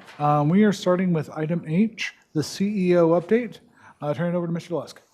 Thank you, Mr. President. I have in my notes here opening statements. I think we're a few minutes late for that, but that's okay. I will keep this quick, but we have received multiple community inquiries related to some very important projects in the community that I thought it would be helpful to address. So very quickly, thank you to the board for their support in the Lake Newport pool changes that we need to make last month. Because we gained those 4 weeks of time, the pool will be open well in advance of pool season, which is great. The North Hills Pool, North Shore, and Hunters Woods projects are also on track to be open on time, so we're tracking for pool season, which is great. If you've been paying attention to your RA News, there is a pool countdown to opening day, which I find to be a great tool for our community, so keep paying attention for that. The Lake Thoreau dredging project that was delayed from last fall will begin next week, so that's a big project coming up for us that we've been waiting on since last fall. For our friends around Lake Ann, the long-awaited repair of the beloved fountain will also take place next week, so we're looking forward to having the fountain up and running again. And for those that are paying attention to the Hook Road project, we are quite literally waiting for some grass to grow and looking to have the fencing down around the park by the end of the month so that our baseball and soccer friends can start using the fields for the spring. In the packet, there were 3 items in the CEO update: the land use tracker, cluster outreach update, and the TSA apartment outreach update. We have staff available to provide updates if anyone would like, but on the TSA outreach, I'd like to just thank Ed Vroom, Cam Adams, and Kara O'Donnell. We have done a refresh for those that went through the packet. We've done a refresh of our approach to this. We feel like we're in a really good place to start pressing on the gas here. I would say this is probably worth agendizing for the board sometime later in the spring to actually have discussion on the topic. But for now, we feel like we're moving in a better direction with a different approach. So I will turn it over for questions. Dr. Perry. I just want to clarify for our members, since there are technically 2 fountains at Lake Ann, and we are specifically discussing the fountain in the lake, not the fountain on the plaza. We are discussing the fountain in the lake. I just want to make sure that all of our members don't get disappointed when the wrong fountain turns on for The them. Geneva fountain? Thank you so much. Any other, Dr. Farrell? And then Dr. Mullins. Thank you. It's been so long to get the Hook Road fields done. Are we going to have like an opening ceremony like we did with the pools and with the Hunter Woods Meadow? And do you have a date when you think that might be happening? No date, but we will have an event at the park sometime this spring. Great. Dr. Mullins next. Yeah, I just want to express my support and gratitude for staff on the update, especially around the TSA outreach campaign, and specifically on the Pass to Play campaign. I think it's a smart way to broaden awareness of RA's amenities outside of our current audience to reach new audiences. I think if early results are promising, I would support and I would encourage my fellow colleagues here to support at a modest marketing budget, sure, to target and broaden the reach of that campaign and see if we can get more eyeballs on it. Appreciate that. I think let us get moving and come back with some metrics, and that's a good way to go about that. Right. Thank you. Cool. Anything else? I see none. Thank you, Mr. Lusk. Very good. Moving on to item I, public hearing for Walnut Branch Road. Okay, so in the materials this evening, for our members who are watching, from time to time, RA receives requests for easements onto our property for typically utilities or VDOT or the county to conduct work on our property. This specific easement is a temporary easement for the county to access our property to conduct some sewer repair work that has been funded in the Fairfax County Capital Improvement Program. As we do with all of our easements, we had staff go out to the site, do an assessment of the site to see if there would be any major trees that would be impacted or any major vegetation or habitat that would be impacted. The answer in this question is no, there would be no impact. The county is required to restore any disturbance after the project is completed. So we are here tonight seeking approval for the easement. I'm happy to answer any questions. Dr. Farrell? I'm inviting Director Lanza to join me here in this because we both do these kinds of things on a daily basis. Can given the extent of the encroachment, in the past, when I've been representing landowners who are doing this kind of work, we've been able to get it going, or instead of asking for a temporary construction easement, simply ask for a entry letter or a permission letter, and that typically has been sufficient to enable the work to get done, and doesn't create a permanent entry in the land records, which a temporary construction easement will, even though it's defined as to, or it will have some kind of end date in it, the language of the temporary construction easement. Have we suggested to the county that would simply give them a permission letter, and have they responded to that suggestion? We have not. I don't know if I'd give a permission letter so much as an access agreement, but we could suggest that if you'd like. I don't want to gum it up. I'm sorry, Mr. President. I don't want to gum it up, but it seems to me it's using a sledgehammer to take care of a mosquito. Either way, I mean, if the board wants to approve the easement tonight, if the board wants to approve the easement, the motion, and direct staff to explore an access agreement, which would not require the board to do so, we can do that as well. I'd so move. Second. I'm going to go into discussion because I'd like to know what the difference is between the easement and the access letter. So an access agreement is a contract. Mhm. It terminates. We do these all the time. I'm doing some right now for Isaac Newton Square. It just says you can come on our property for this time, you'll repair it, replace it, if you break anything, and then you'll leave. An easement runs with the land, and so it would be recorded in the land use and costs a little bit more, for not for us, for the party seeking it. And even though it terminates, it's still there and would appear on title. An access agreement does not appear on title. Again, I apologize for not knowing, but what are the negative ramifications of it appearing on title? Not so much on our common elements, but I don't know why the county wants an easement. I would say de minimis for us. If it was your home, then it's a cloud on title. It's something that might require an explanation when you go to transfer title. Okay. I didn't see Michael's hand. Director Lanza? I think Tony captured what I was going to say. I appreciate the effort, though. Director Perry? And just to clarify, the access agreement does not change the suggested funding that the county would provide in order to gain this access, correct? The $250? Huh? Was it the $250? Yes. But I just want to make sure Oh, I'm that that's asking. written into the access agreement also. Sure. Yeah, we can ask. Okay. Cool. So, I was going to ask, we've got a motion. We've got a second, and we have comments, so we are going to ask the question. All in favor? Aye. Unanimous, all in attendance. Nice. Mr. Vroom, you're back. End of the year fiscal results.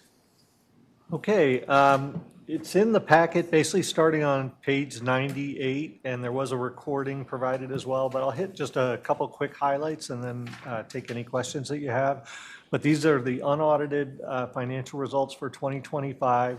We're starting the audit. We actually have our kickoff meeting internal with four of us next week, and you'll be seeing that in June, and then the 990 in July. So these are the unaudited results. But starting with the dashboard on our 23 million-ish budget, we had some small variances. We came in under budget on expenses by 23K, under on revenue by 85K, and that gave us a deficit versus a surplus of 62K. Deficit meaning the operating margin was a little bit smaller than had been projected in the budget. It was 2.6 million and change in the budget, and it ended up just under 2.6 million. So very small variances, and I don't think anything to be concerned about, but I'll talk a little bit about them on the other slides briefly. And we ended up the year with unrestricted operating cash at 0.87 months, which, as I mentioned, was slightly below the target range of 1 to 2 months. But I was recommending, really no action needed, and the Finance Committee agreed with that when I briefed them last week, because we are sitting at a little over 17 million of total cash and investments as of the end of the year, which is up about 2.2 million versus last year. Now, Chair Kerr, who now left, but, as he pointed out, we do have 17 million, but most of it is restricted. We have stream wetland fund, stream cap fund, capital, and the capital is higher than usual because we had a good amount of carry forward, a little over 1.8 million, driven by Lake Newport Pool and Hook Road and some footbridges and dredging project, et cetera. And then we also had 3.9 million of deferred revenue, and what that means is 2026 assessments that were collected in December, which we collected 1.2 million more in December of last year than we did the prior year. So, I know there's been some discussion and concerns about the economic conditions and all, but so far the collections have been coming in strong. I mean, they came in really strong early in December, and they've continued well. I mean, they've maybe backed off a little bit, but still a little bit ahead of last year's schedule. We've collected about 92% of the revenue overall, and about 92.5% of the members have paid something. I mean, some of them it's installment plan, but overall doing pretty well with assessments. On the revenues, as I mentioned, just barely under budget. A number of areas that were slightly below budget, which I kind of talked about throughout the year. There was nothing new there, and offset a good bit by interest revenue. We were, a good bit over budget, 182K over budget, 202K over the prior year. We made 632K of interest and dividends revenue, and that's an increase of 352K over the prior 2 years. So we've grown that quite a bit, which even with interest rates going down some. On the expenses, nothing I'd really highlight that was new. As I mentioned, we ended up 23K under budget for expenses. And then moving to capital, we spent a little under 1.9 million throughout the year, ended the year with a little under 7 million total. As I mentioned, we had a good bit of carry forward, over 1.8 million. As I mentioned, driven by Lake Newport, Hook Road, some tot lots, footbridges, dredging. We didn't have much variance to budget last year. The canceled projects and project variances were relatively small, 27K total, and we ended up with a reserve just over 5 million. And on my last slide there, the balance sheet, that's where it talks a little bit more about the unrestricted operating cash. I mean, our total operating cash was a little under 6 million, but when you back out the deferred revenue and the lease surplus, it was a little over 1.5 million. As I mentioned, that's, 0.87 months, a little below the target range, but overall, we were still comfortable since sitting at over 17 million total. But, I think that's pretty much all a hit for highlights, but happy to take any questions. I see none. Thank you, sir. Just a moment. Let me get caught up again on my. Thank you very much. Just need to see my sheet. Can somebody?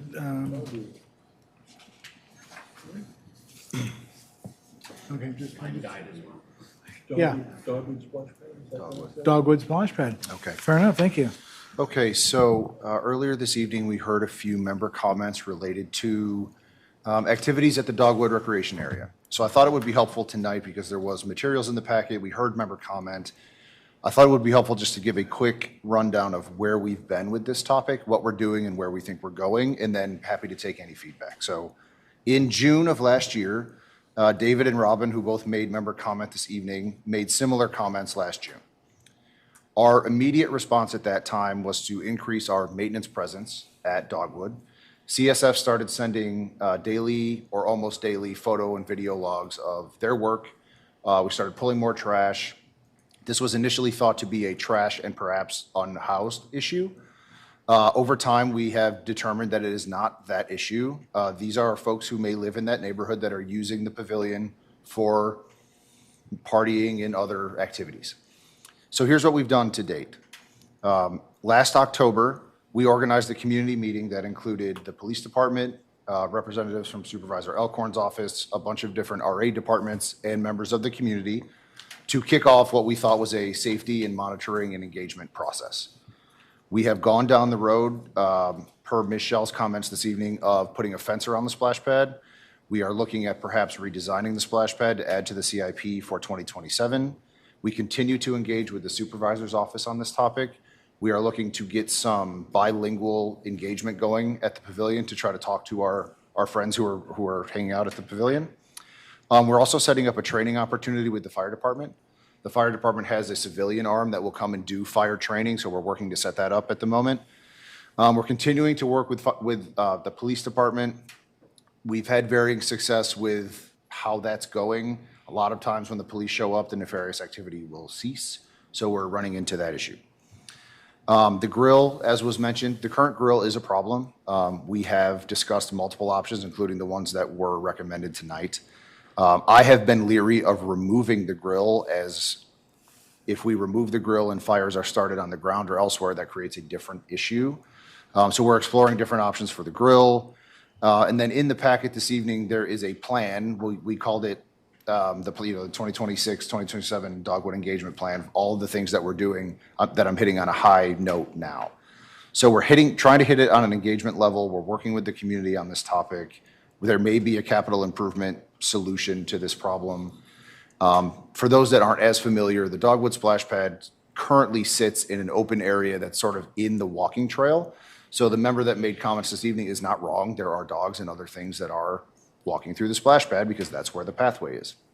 So we will explore and be prepared for 2027 budget to either add splash pad items into the existing pool or come up with a design that may work for the future. The existing splash pad, just to add another layer here, was designed and installed through some sort of community engagement art process that I know Laura could talk a little bit more in depth about. So it is not as easy as just removing it. There is a history there. So from a staff perspective, I agree 100% that things can improve. I think we're doing everything that we can do at the moment, but we need to see some better results. I will agree with the membership there. So happy to take any questions. Before I take questions, I want to thank Pete and his team who have done a great deal of work, I know, trying to address the situation. Thank you. This has been going on probably for about a year and a half now. I've been called a couple of times at night and told that things were going on, and I've driven down to see what was happening myself. And they were not exaggerating. There have been large fires. There were lots of people. And these aren't large fires that were on the ground. There was large fires in the grill, and there were lots of people, just a heck of a lot of people. They weren't, other than the fire in the grill, from what I could see, doing anything that would, to me, seem outside of the bounds of anyone having a get-together. But it happens a lot, and they leave quite a bit of detritus behind. I have seen photographs of a lot of the things that the gentleman was talking about, the gentleman who was here was referring to, things that I won't put on the record, but they were extremely unpleasant. And I've also seen the logs that were left behind in the grill. So nothing, just, I want to make sure that everyone's clear. There's nothing that anyone has said that is excessive or hyperbole. These things are happening in that area. We've talked about a number of options to address this. A lot of them, Pete just listed, that we're doing. There are a few other things that we haven't been able to find agreements for. Cameras in the pavilion. There are issues with that, should we decide to do it. Additional police, but as folks said, this isn't really a situation that we want police to be part of. We necessarily want to have police be part of. These could be residents, and, do we want to sick the police on our own residents? I'm probably one of the people who would probably say no. So, from my perspective, I think this is a culture change issue. And when I say culture, I'm talking about just anyone who's there that needs to change the mindset that we don't set giant fires by dry trees. Like, we need to change that mentality. Again, thanks to Pete and everyone. And I'd like to hope that the community keeps participating in this effort, because I think that's the only way we're going to address it. Director Lanza. Travis, I appreciate what you just said about the police part, but given it's concerning some of our members, it's prohibiting our members' use of these facilities, have we explored a trespass option? Pete, do you want to address Yeah, that? so As we did. that's a great question, Michael. We have. We've been working with the police. The way that the process works is that they would need to call me or someone that we designate if they were to trespass someone. So what's been happening is, PD will show up and people will either disperse or, stop what they're doing.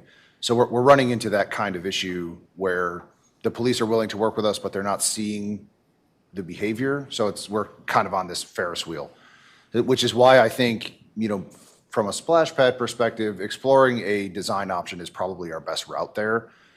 Improving the behavior at the pavilion, I think, is more of an engagement topic. So I think we need to kind of hit it from both angles. Gotcha. I understand the calling part. I may be wrong on this. Isn't there like a operating hour they can set up with the police, and outside of those hours, they don't need to call you to check in on that? So that's another good question that I should have mentioned earlier. So one of the items that was mentioned in member comment is that we have rules. One of those things that seems to be causing an issue is that we have automated lighting on the pathway. The pathway is lighting up the pavilion, so folks think the pavilion is open. So we're working with our automated lighting system to change the schedule so the pavilion will look closed later in the evening, which should help, I think, with the issue that we're discussing. We've also elevated the issue with PD. We've been working with folks we work with all the time, but we've asked them to maybe elevate to someone else to try to help us move this along. Director Alonso, just to add to that, we have spoken all the way up to the chief of the Reston Station about the situation, and he's well aware of what's going on and has promised to respond much more quickly to any calls, but all they can do is respond to calls if they don't see anything. Thank you for the information. I hope we continue to pursue all the options. Director Perry? So I have a couple of questions. I am familiar with this location, and I know that there have been times when that splash pad is well used by children and families and such. I agree with the design piece, although, I think the initial intent was to have it be something that was available all the time. Right. I think moving it to something like we have done with Shadowwood, where it still has extra hours, it still has extra time, it has availability, but is closed off at certain points. Although I recognize that doesn't help everything, because I do know we have certain individuals that like to climb our fences. However, I think it might help some. Now, of course, because of the path, obviously we need to look at adjusting the path, I presume. Yep. Is that accurate? Okay. And then, is the grill there because of the pavilion? It is. It's not because of the pool or Correct. the splash Correct. pad? Okay. Is it the same type of grill we have at all of our other pavilions? Because I don't recall the other pavilions having these, I thought they were all kind of smaller grills. It is rather large. one of the things that we're going to do proactively is just replace the grill. We're going to try to find a smaller option with a lid. So I guess one of my questions is have we considered just, I guess the idea is we don't want to remove the grill completely so that they don't start fires on the ground? Is that the thought process? Yeah, it makes me very nervous. Removing the grill. Completely? Yeah, I mean, Okay. if fires are started near those woods, we could have a totally different issue. Absolutely. Yeah. Okay. And it was mentioned by one of our members this evening that the only thing there is a sand bucket. Is that accurate? That is right. Okay, so do we not have a safe place for people to dispose of properly burned materials such as charcoal? Do we not have a place for that to be disposed of properly? We don't. I think one of the things we're looking to do as well is start to put some fire extinguishers out. We don't really have fire extinguishers at our pavilions. We have them at the pools, but not really at the pavilion. So I think that's a good next step too. Even though there is no smoking, we've also discussed having a cigarette, sort of one of those disposal things to maybe keep some of the trash off the ground. So these are just some of the things we're Which trying to also work would through. help with accidental fires. Correct. For example. Correct. And while we appreciate that smoking is not allowed, having a receptacle for them, while it may encourage smoking to some extent, it should prevent some other issues. I would encourage us, besides looking at fire extinguishers, to look at a proper receptacle for burned items. Usually that includes some type of aluminum can. Go ahead. We do have something to extinguish the fires for the grill materials, but the materials that we're seeing right now are much larger than can fit into the grill, to the receptacle that is to standard with the grill itself. So that's besides the sand bucket that was mentioned earlier? So that's what the bucket is. The bucket is there to support the grill. We have them at all of our pavilion and pool facilities that have grills adjacent to them. But it's really primarily to scoop the matter inside of the grill after it's finished. It's not meant for what's being burned at the pavilion there. Okay, I think that having just a sand bucket is probably not enough, technically anywhere in my opinion, but if we've been doing it for years and it's been working other places, great, more power to us. I also recognize that our other pavilions are not fenced in, and I anticipate that with your design thoughts, that is not part of what you're looking at. Is that accurate? Yeah, so what we're looking to do is make the splash pad a safer Just the place. splash That's what we're trying to do. Okay. Good question. And then as far as working with police and county, I recognize that you have all talked about responding more quickly. Has there been addressing of just the police doing kind of more regular drive-bys or bicycle buys, or even if they want to do horseback, I don't care. Are they willing, and has that been discussed? Yeah, so just to be clear, we haven't received any pushback from PD. They've been very helpful. It's just having them there at the right time. So yes, they're trying to switch it up. They're trying to change it up. One of the better issues for us is that as we move towards the summer, RA will have a bigger presence there. Sure. Too. As we're there in the summer, we can be there in the morning, we can be there later at night. So the off-season is tough because we're not there quite as much, but just to answer your question directly, PD is willing to help and they're trying to switch it up. And then I would, obviously, if we do signage, and I am sure we're all on top of this, that signage needs to be bilingual, as was requested and suggested by the Lakes Equity Working Group. I think that should be standard in general for our signage. But also, I would encourage, if there, we have new noise ordinances in Fairfax County, and if someone is not adhering to those, whether it be due to lack of education or not, then, they should take appropriate routes to address that, and that may be calling the non-emergency Fairfax County number just to let them know that it's happening. And just to speak to the signage issue, we did try additional signage, and that signage found its way at the end of at the bottom of the hill. So, yeah, and not throw it at the bottom of the hill. So, did someone over here? Director Farrell? This kind of behavior should not be happening in any of our facilities. I want that absolutely clear, and we should be doing everything we can to discourage it. At the same time, it seems to me that we have some mechanisms available to us to the extent that somebody is acting contrary to our expectations. We can suspend their rights as a member. And once we've suspended their rights as a member, they then can be receiving a disinvitation letter. But until we've suspended their rights, they are a member. Mm-hmm.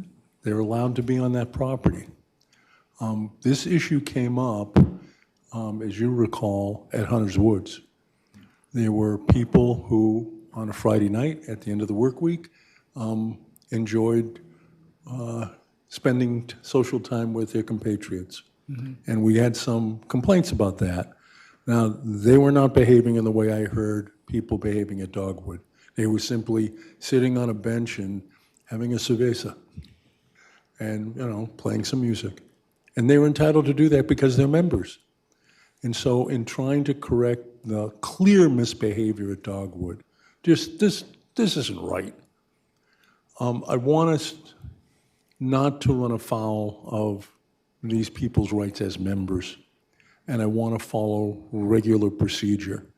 And so if there's somebody who's misbehaving, and we can identify those people, or if PD can help us identify those people, they should be brought in front of our legal committee, and their rights to use the facility should be suspended, and we should give them notice of that. And once we've given them notice of their rights being suspended, then we can give them a disinvitation letter, and then the PD can escort them from the property or arrest them for trespass. But all I'm trying to get to is, in a desire to address the problem, let us not create problems for us. And as regards the noise ordinance, it's the landowner who gets cited on a noise ordinance violation. So it's, shoot your own toe off. I'm not sure I want us to be defending a noise ordinance violation, but that's how it gets enforced. Having defended more than one of those kind of citations. So this behavior needs to stop. It needs to stop today, this minute. But I also know we should be using the procedures that are in front of us so that we don't have a problem with somebody saying we've infringed on their member rights without giving them due process. Thank you. Dr. Flashman? It seems to me that a lot of this reduces to identifying who are the people who are involved in this repeatedly. Mm-hmm. So that, one, you can talk to them and have a conversation that makes sense. Mm-hmm. And if that doesn't work, then you go the route that has been suggested. But I think that identification is critical. Dr. Mulnick? Yeah, just my thought here, I definitely agree in the sense that the behavior is unwanted and undesired, but not necessarily illegal. I think we need to zoom out and take a look at what creates the conditions that allow it to happen and focus on those. It's a design problem, and we need to address the design. I don't think addressing the people as individuals is the root of the problem, because it will come back. So I would encourage this body to focus on how can we empower staff to address the design problem. Dr. Jeshuk?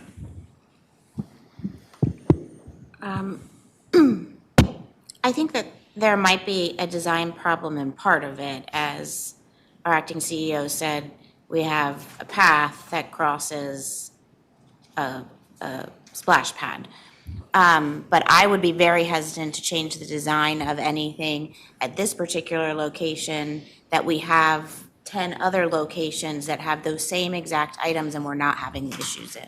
That's when I think it crosses the line into, I would encourage staff to use our resolutions to the fullest extent that they can. And if it is a matter of our members not using this parcel or any other parcel to the standards that the association has, then we need to use the resolutions we have to mitigate that.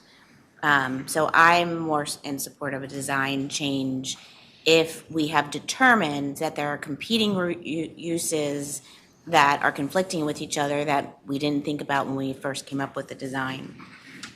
The only other suggestion that I have is I didn't hear staff say that they've reached out to RTC and they have a splash pad that is not enclosed. And so they might have some suggestions on how they have dealt with similar issues, or maybe not, but it might be a resource for you. Okay. All right. So just to wrap it up, so this is a continued issue for staff. This does not stop when this conversation ends. We're here through the summer to support our neighbors, and we can come back.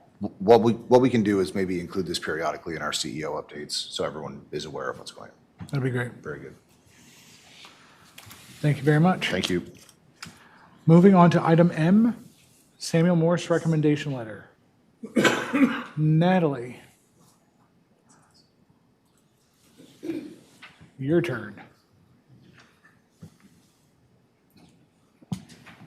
Hi. Sorry. Okay, so in your packet, you'll find a briefing. Closer? Yes, thank you. Sorry. In your packet, you'll find two briefings. One's for the Samuel Morris SSPA site-specific plan amendment, and the other is for the Samuel Morris rezoning.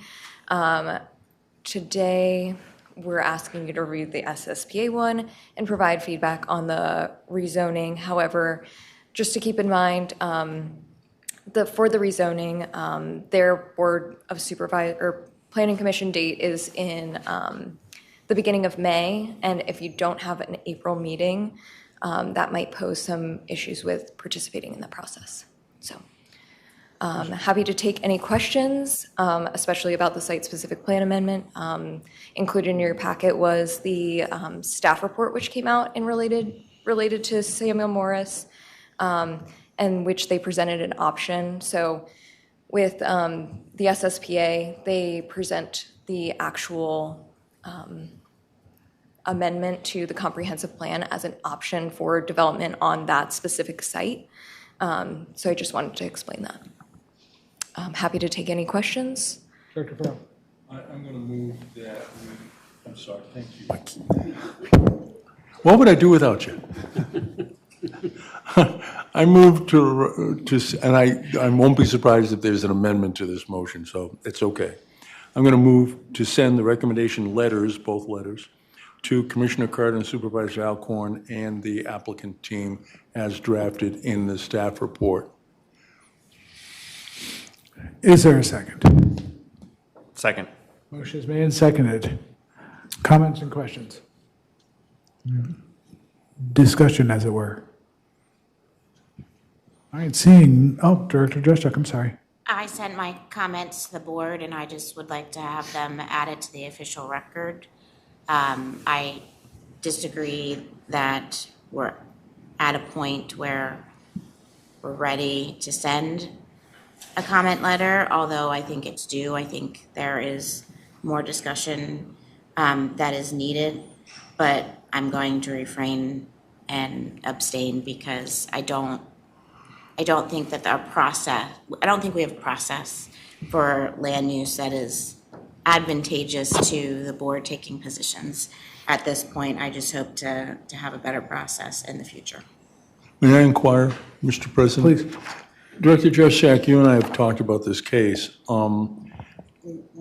Would you be more comfortable if we reduce the recommended FAR back to what the task force recommended? Yeah. I'll ask unanimous consent to change the density number to the task force recommended, the RA task force number. I think that It's RA 1.0 versus 1.0 versus 1.4. Mm-hmm. Is there, Mr. President, Is there an objection? See none. Okay. Mr. President, I have a question here before we take a vote on this.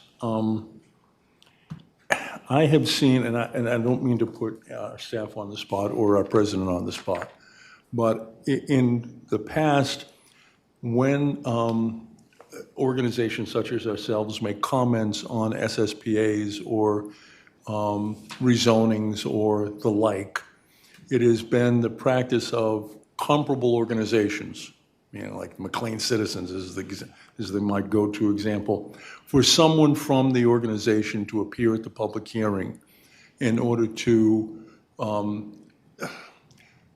give a quick synopsis of the statement. Just sending in a letter is not nearly as effective as testimony.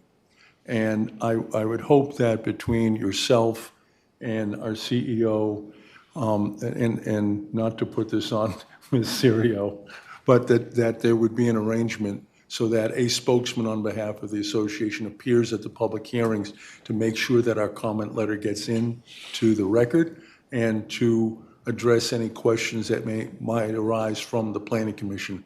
That's the best practices that I have seen over my 40 years of doing this in the county. So I hope, I'm not going to put you on the spot, but I just hope you and Mr. Lusk can work that out as to who goes to these public hearings. I know this, with the number of cases we've got coming up, that might be a burden to be spread around, but it just throwing in the letter is better than nothing, but the testimony, the physical presence is very effective.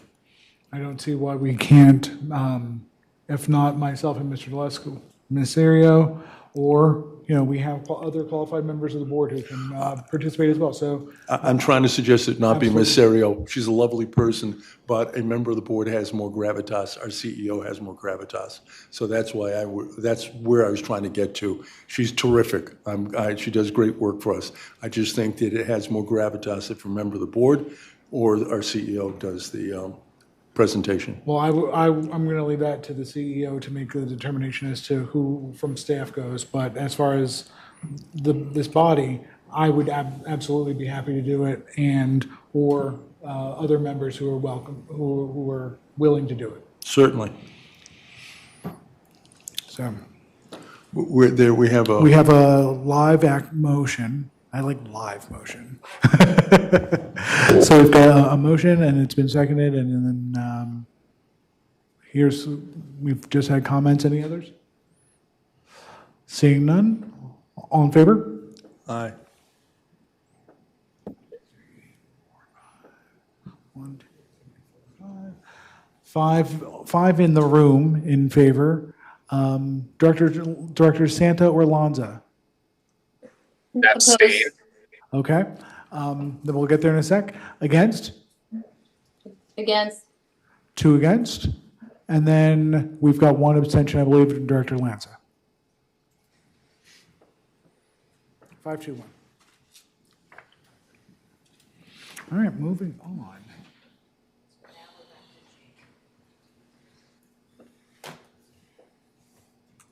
Now we're back to the quarterly update. Yeah. All right. Secretary Lanza, turn it over to you, sir. Hey, everyone. I am driving right now, so I don't have the report in front of me. Please pull over.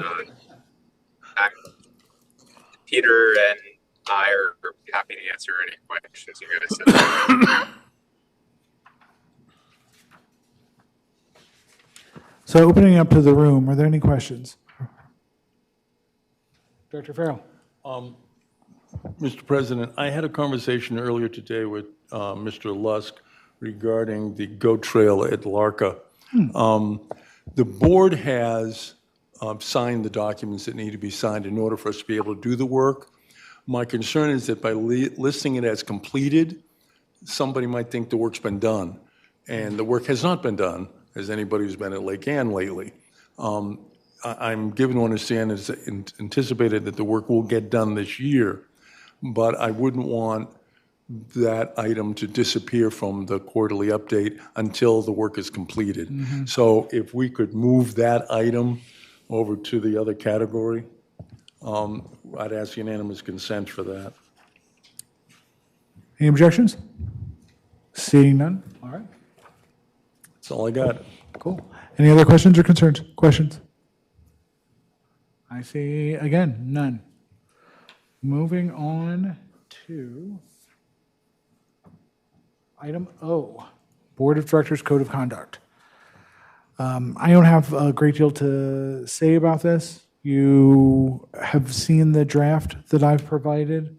We've also seen, the board in any case, has seen the additional samples that Director Juszczyk has provided, that provided a nice history of the efforts to do this in the past, and I appreciate all of that. And Director Perry has also given us a draft.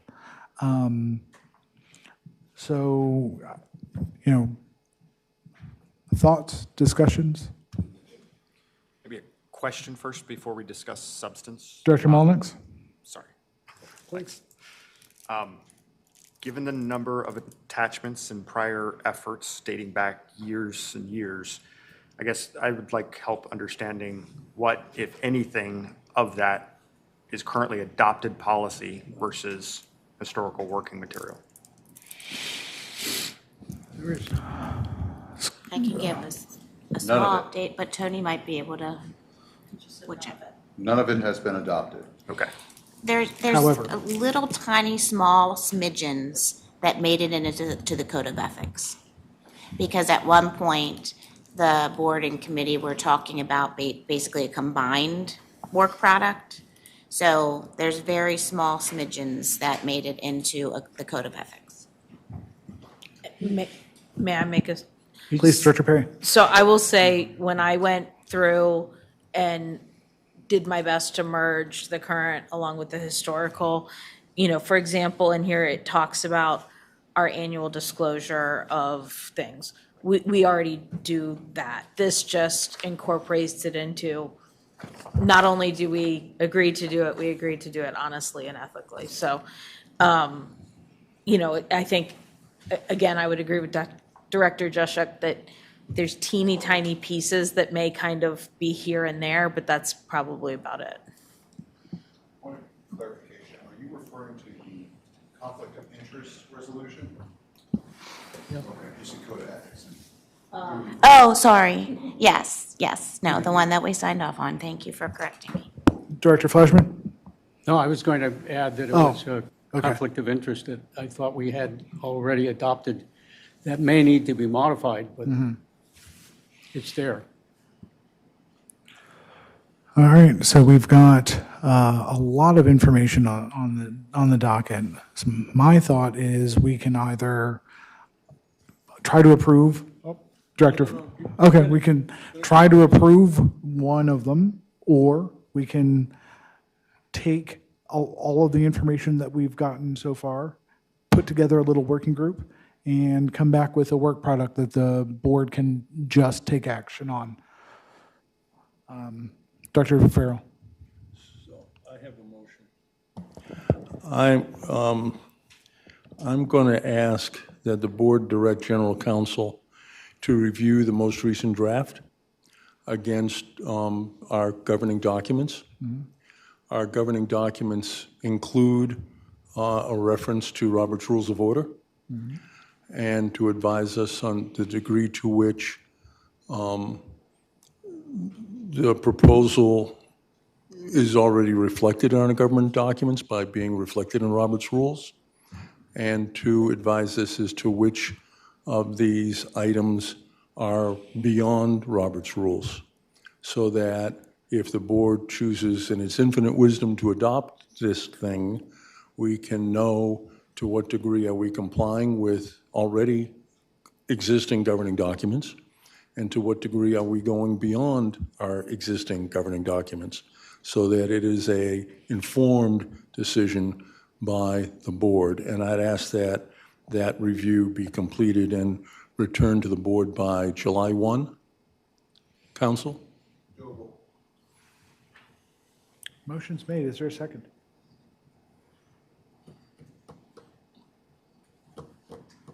I do not see a second. Is there, what do we have, folks? Director Mullenix. You mentioned the concept of having a small working group to tackle this and to consolidate and bring back to the board a new revised consolidated version. I would support a motion on that. Can we consider that moved? Motion is made. Okay. See if I can word this right.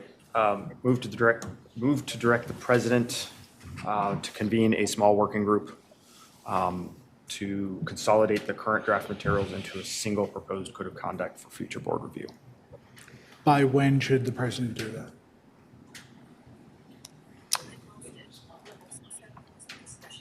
And when do you want the small group to report? That's what I'm asking. When do we want the president to have the small group together? Then we might not be able to do it tonight.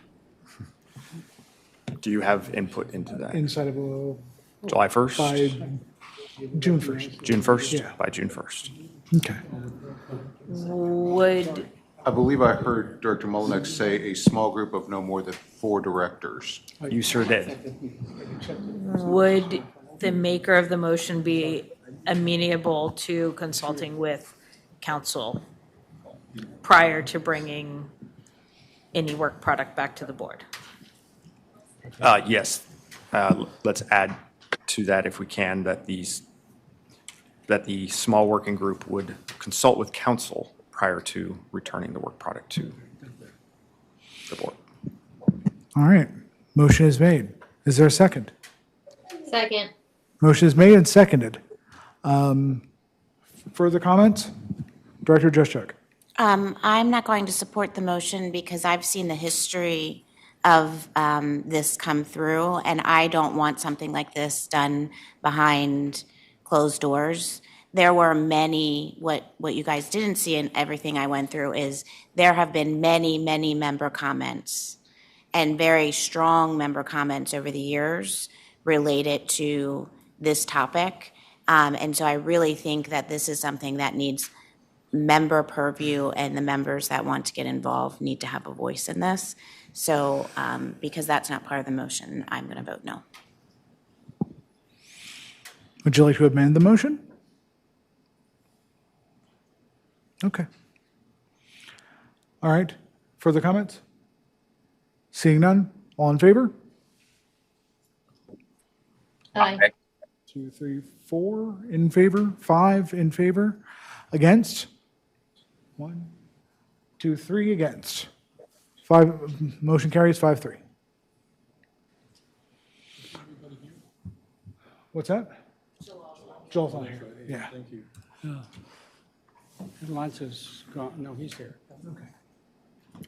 May I ask just one small question? Because I know that it specifically said your version and history.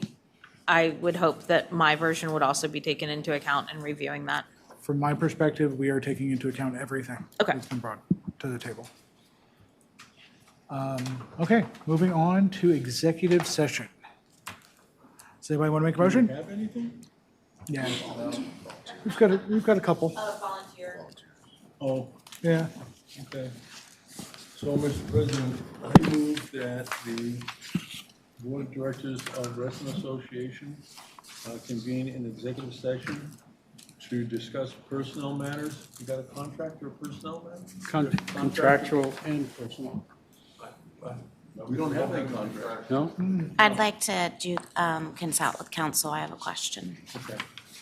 But to consult with legal counsel and to discuss personnel matters. Is there a second? Second. All in favor? Aye. Unanimous. No, let's just go right to executive session. Yep.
As a reminder for the board, there are a few new items that are available on the board's SharePoint website.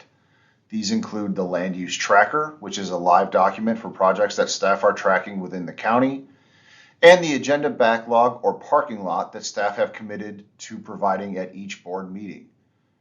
These documents are updated regularly and can be found on the SharePoint website. There are a few design review board updates we'd like to share with the board and the community. Isaac Newton Square and 1850 Old Reston Avenue will visit the DRB in mid-April. They've offered to brief the DRB on 1850 Old Reston Avenue and the work going on at Isaac Newton Square. These meetings will be highlighted in RA News 2 weeks prior to the meeting date. Reston Town Center North has also requested engagement with the DRB for final review of their PRC amendment plan. Currently, we have a tentative date for mid-May, May 19th, for a full DRB meeting. This will also be highlighted 2 weeks prior to the meeting date in RA News. I would also like to give significant shout outs to our team in the Covenants Administration Department for working with our friends using the RELAX system. LARCA, Vantage Hill, and other cluster associations have been working very closely with the Covenants Administration team on solutions for the future related to heating and cooling. Specifically, LARCA held a work session with the DRB in January. Staff are continuing to work and support LARCA with pending submittals and have also recently visited Fairfax County Architectural Review Board. Staff is also in communication with Vantage Hill condo reps, and a preliminary work session occurred last fall. Follow-up applications are pending. All clusters now have DRB approved standards, and applications are being submitted daily for cooling around Lake Anne. Again, thank you to the Covenants Administration Department for continuing this effort.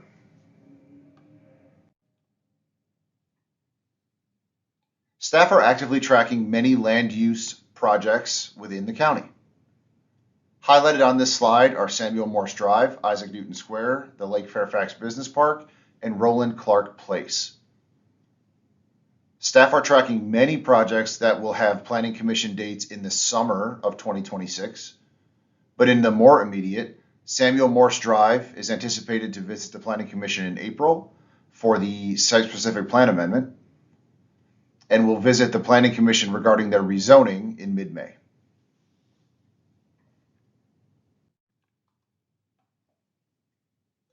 For the last year or so, staff have undertaken an effort to reach out to apartment owners in the TSA in an effort to get them to join the association.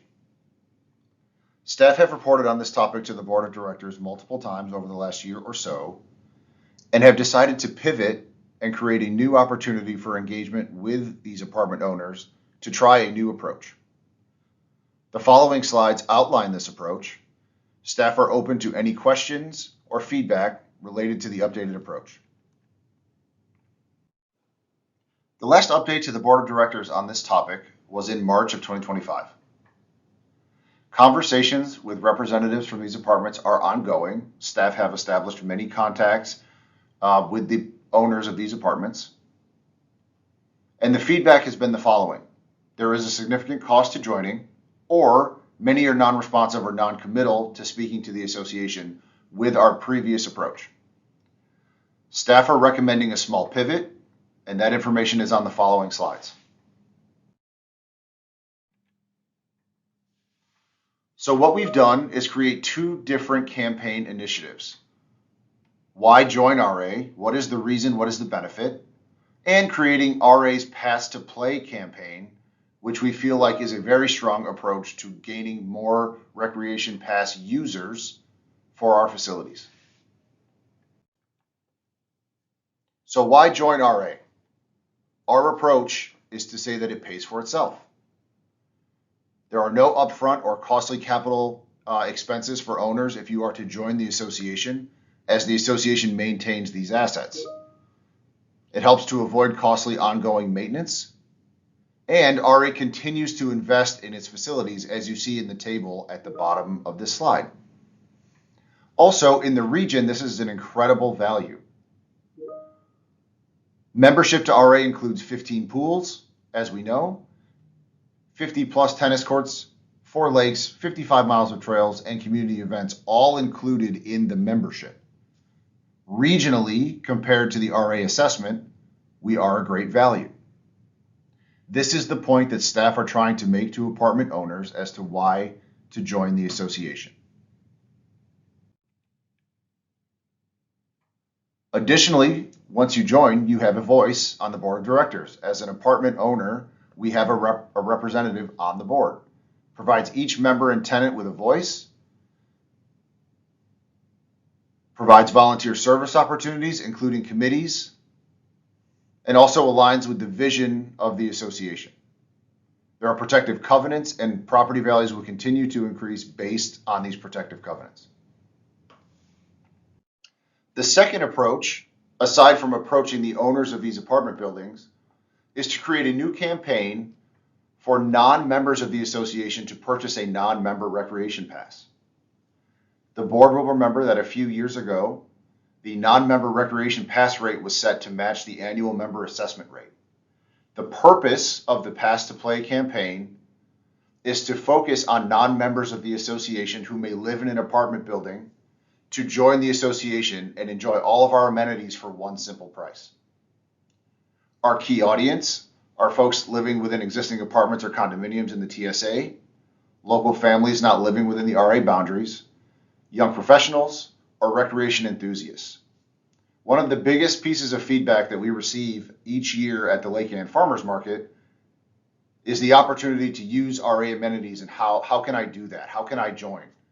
So we think that the Pass to Play campaign, in addition to the pivot in our approach to the TSA apartment owners, will help us in this effort.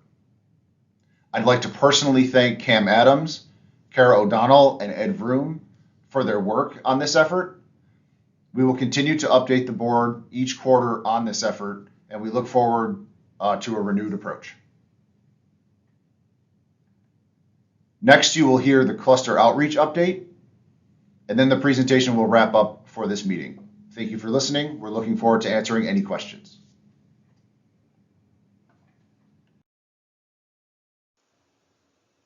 Hello, I'm Megan McCosey, Community Outreach Manager in Covenants Administration. And along with Cam Adams, Director of Covenants Administration, we will be providing our first quarter 2026 cluster outreach update. The Coquina Cluster Walkthrough inspection is in full swing as inspections of each member property and cluster common area are well underway, and findings results letters are being prepared for issuance during the first week of April. Outreach staff has been simultaneously deploying a variety of member outreach and communication events and opportunities. Staff hosted an in-person open house and distributed door tags in February.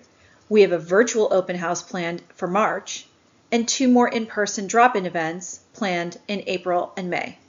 Our objective is to meet Coquina members where they are, responding to all manner of inquiries and concerns related to the walkthrough inspection. Covenant staff continues to work closely with cluster boards to ensure that all standards reflect the current preferences of member property owners. Outreach staff consistently works on a dedicated cycle of communicating update opportunities to cluster boards, and then working to support the cluster in crafting the necessary standard update, submitting the required DRB application, navigating the design review process, and disseminating the updated cluster standard flipbook to cluster members. Halstead Glen Cluster, Old Chatham Cluster, Soapstone Cluster, Woodcrest Cluster, and Glencourse Cluster are just a few of the clusters that have successfully updated their association standards in the first quarter of this year. Covenant staff continues to support RELAC impacted properties by assisting clusters in maintaining current HVAC standards and members in submitting applications for conforming HVAC installations. 3 RELAC impacted clusters have updated their HVAC standards in the first quarter of this year, and 41 HVAC applications have been approved for individual member property owners across Colson, Governor Square, Hickory, Wainwright, Washington Plaza, and Waterview clusters since November 1st of 2025. Mark your calendars now for Covenant's new board member training program scheduled for Saturday, September 19th. Training modules will include a review of Community Association Board best practices and governance standards, and a detailed overview of rules, regulations, and requirements specific to board operations for Reston community associations. Current cluster and condominium board members, prospective candidates, and neighborhood stakeholders interested in learning more about community association board operations are all encouraged to stay tuned for upcoming registration announcements for this exciting value-add event. Up next in 2026, follow us throughout the year for a robust offering of exciting informational and social opportunities designed with our Cluster Association leadership partners in mind. Our Cluster Connect newsletter will be next in your inbox on April 7th, June 16th, and August 25th. Join us for our Inspections 101 meet and greet virtual event for cluster leadership on April 27th, and our ever popular legal seminar for cluster and condominium leaders on June 8th. Finally, please make note now of our end of year open house social for cluster leaders on November 9th. We hope to see you there and throughout the year. Thank you for listening, and as always, if any member has questions or is looking for support from either myself, Cam, or any other member of our team, please do not hesitate to reach out.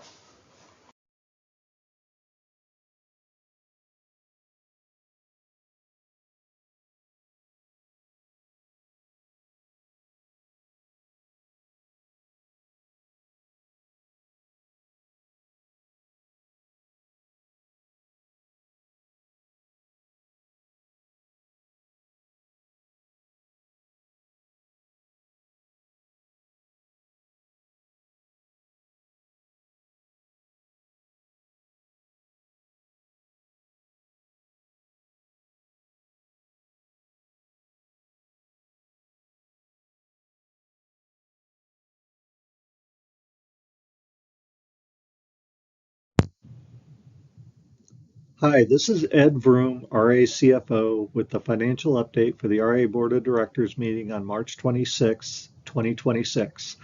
This update covers our end-of-year results for 2025 compared to the budget and compared to last year. Note these are the unaudited financial statements. We'll see the audited financial statements in June with our audit starting next month. As shown on the dashboard, for the year 2025, revenue was $85K below budget, a 0.4% variance, with strong interest income helping mostly offset some other areas that ran a bit below budget. Operating expenses ended the year $23K below budget, a 0.1% variance, partly driven by lower seasonal staff costs due to more weather-related pool closings this year. This nets to a $62K deficit with operating margin a bit lower than budget, a 0.3% variance. The association's cash position remains strong at $17.1 million, up $2.2 million versus last year. This is partly driven by $3.9 million of deferred revenue due to early collections of 2026 assessments and over $1.8 million of capital carry forward. And our unrestricted operating cash is at 0.87 months of operating expenses. We'll discuss this more in a later slide. Some more detail on revenue. Assessment revenue is slightly down as we had overestimated our equivalent units after tax relief. This has been adjusted in this year's budget.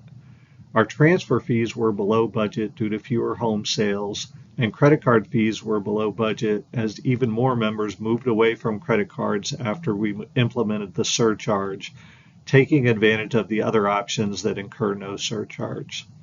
As we had discussed earlier in the year, camps revenue was down some with parents citing cost and economic conditions. Tennis lessons were also down some, in particular for non-residents following pricing increases we implemented this year. Boat rentals under lakes, ponds, streams were also down some. Covenants was down for maintenance assessment fees, but this is fully offset by lower court-ordered repairs expense. Our interest revenue was up $182K over budget and up $202K versus last year.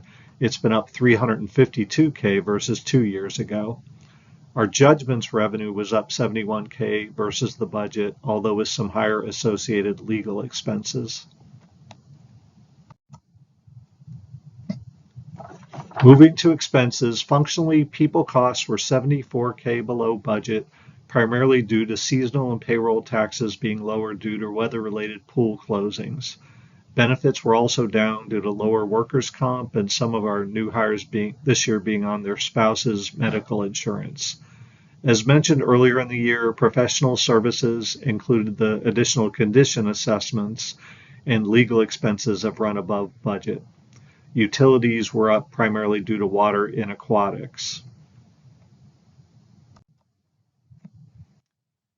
Collectively, department operating expenses were $23K below budget for the year.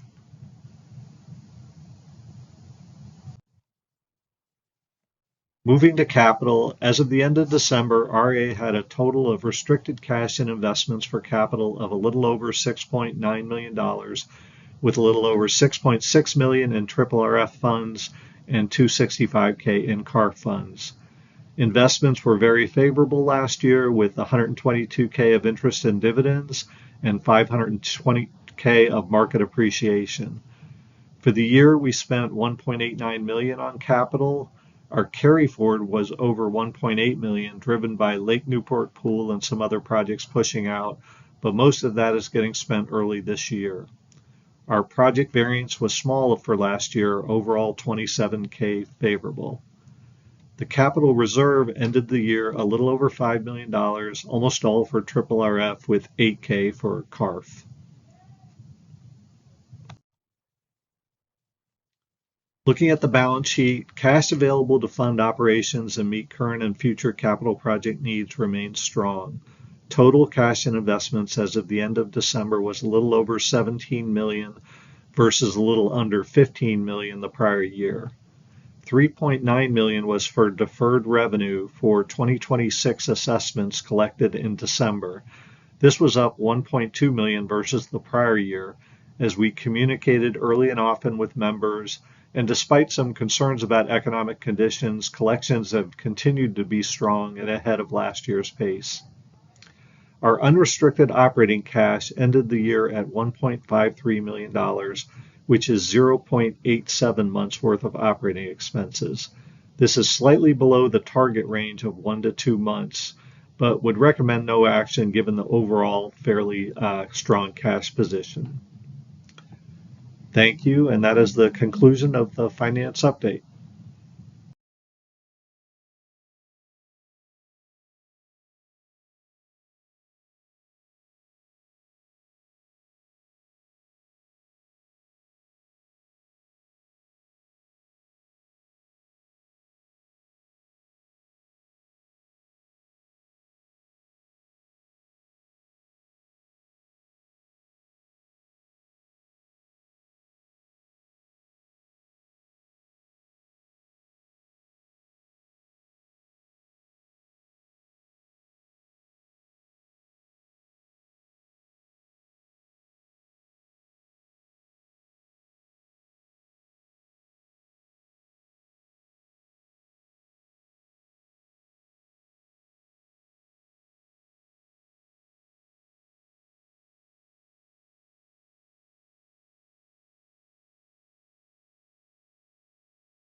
Dr. Foster? Very good.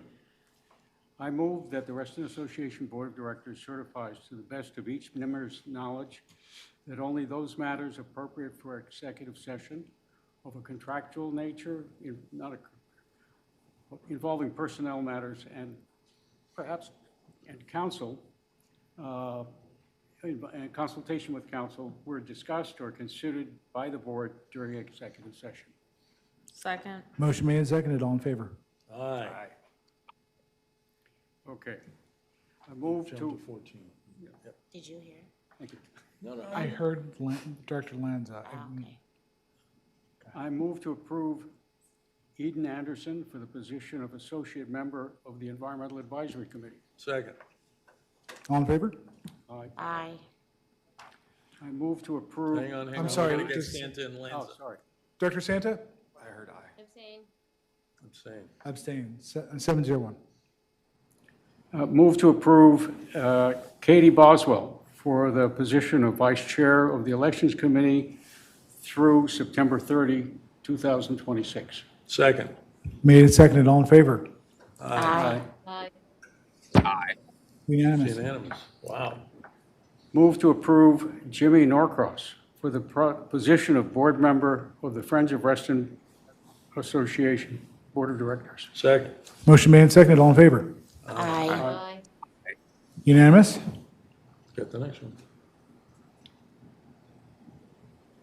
Got any more? Move to approve the draft agenda topics as so presented for the Board of Directors' initial meeting agenda of April 15, 2026. Second. Motion made and seconded. All in favor? Aye. Aye. Aye. Unanimous? Aye. And Director Dreschuk.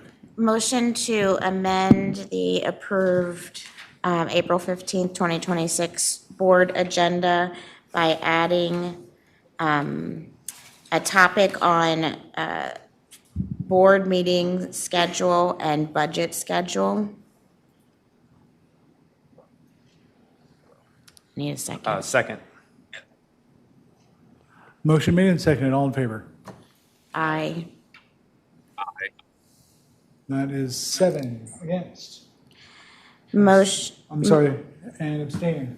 oh, sorry. 1 abstention. I have, go ahead. Motion to add an agenda topic to the April 15th, 2026 board meeting agenda entitled Board Member Committee Appointments. Oh, okay. That's what I was going to do. No. Second. Motion made and Discussion. seconded. For discussion purposes, can I speak to that one? Please. The reason that I'm bringing that up is I'm not saying it has to be an action item, but we have 4 committee meetings less than a week after that meeting. And I think that if there's anything that we can settle, or the board members can at least voice their preferences, that would be a positive thing to get going and help whoever the president is make those decisions Point faster. of order. The appointment of board members to various and sundry committees is the prerogative of the chair exclusively. It is. And so it doesn't belong on an agenda of the full board. The president, whoever we elect as the president, is responsible for making those appointments. So it doesn't belong on a board agenda. So Because there is could we- no action for the board to take. Point taken. So would you be more comfortable if I said board member committee preferences?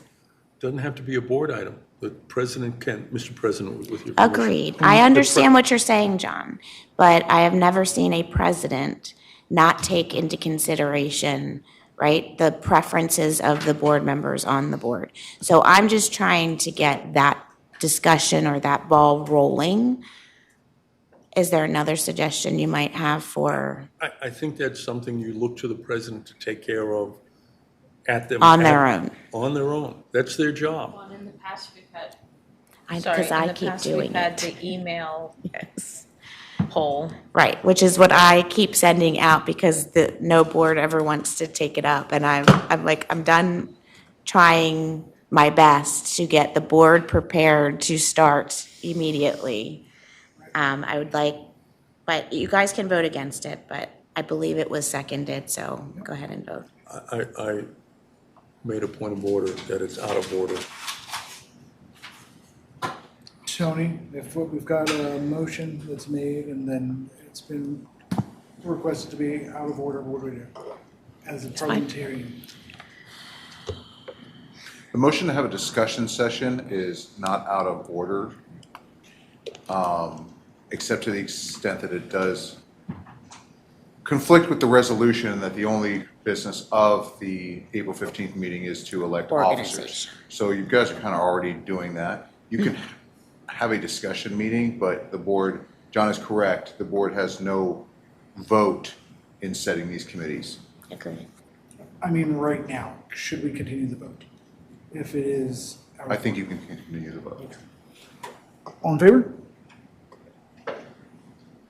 2, 3. Director Santalanza? No. No. 3 in favor, against? 2. Against. 3. And abstaining. 1. Director Santa? I was a no. I'm opposed to. Oh, okay. Yeah. So, Motion fails. motion Yes. fails. All right. I am adjourning this last meeting of the season. See you guys soon. 10:10.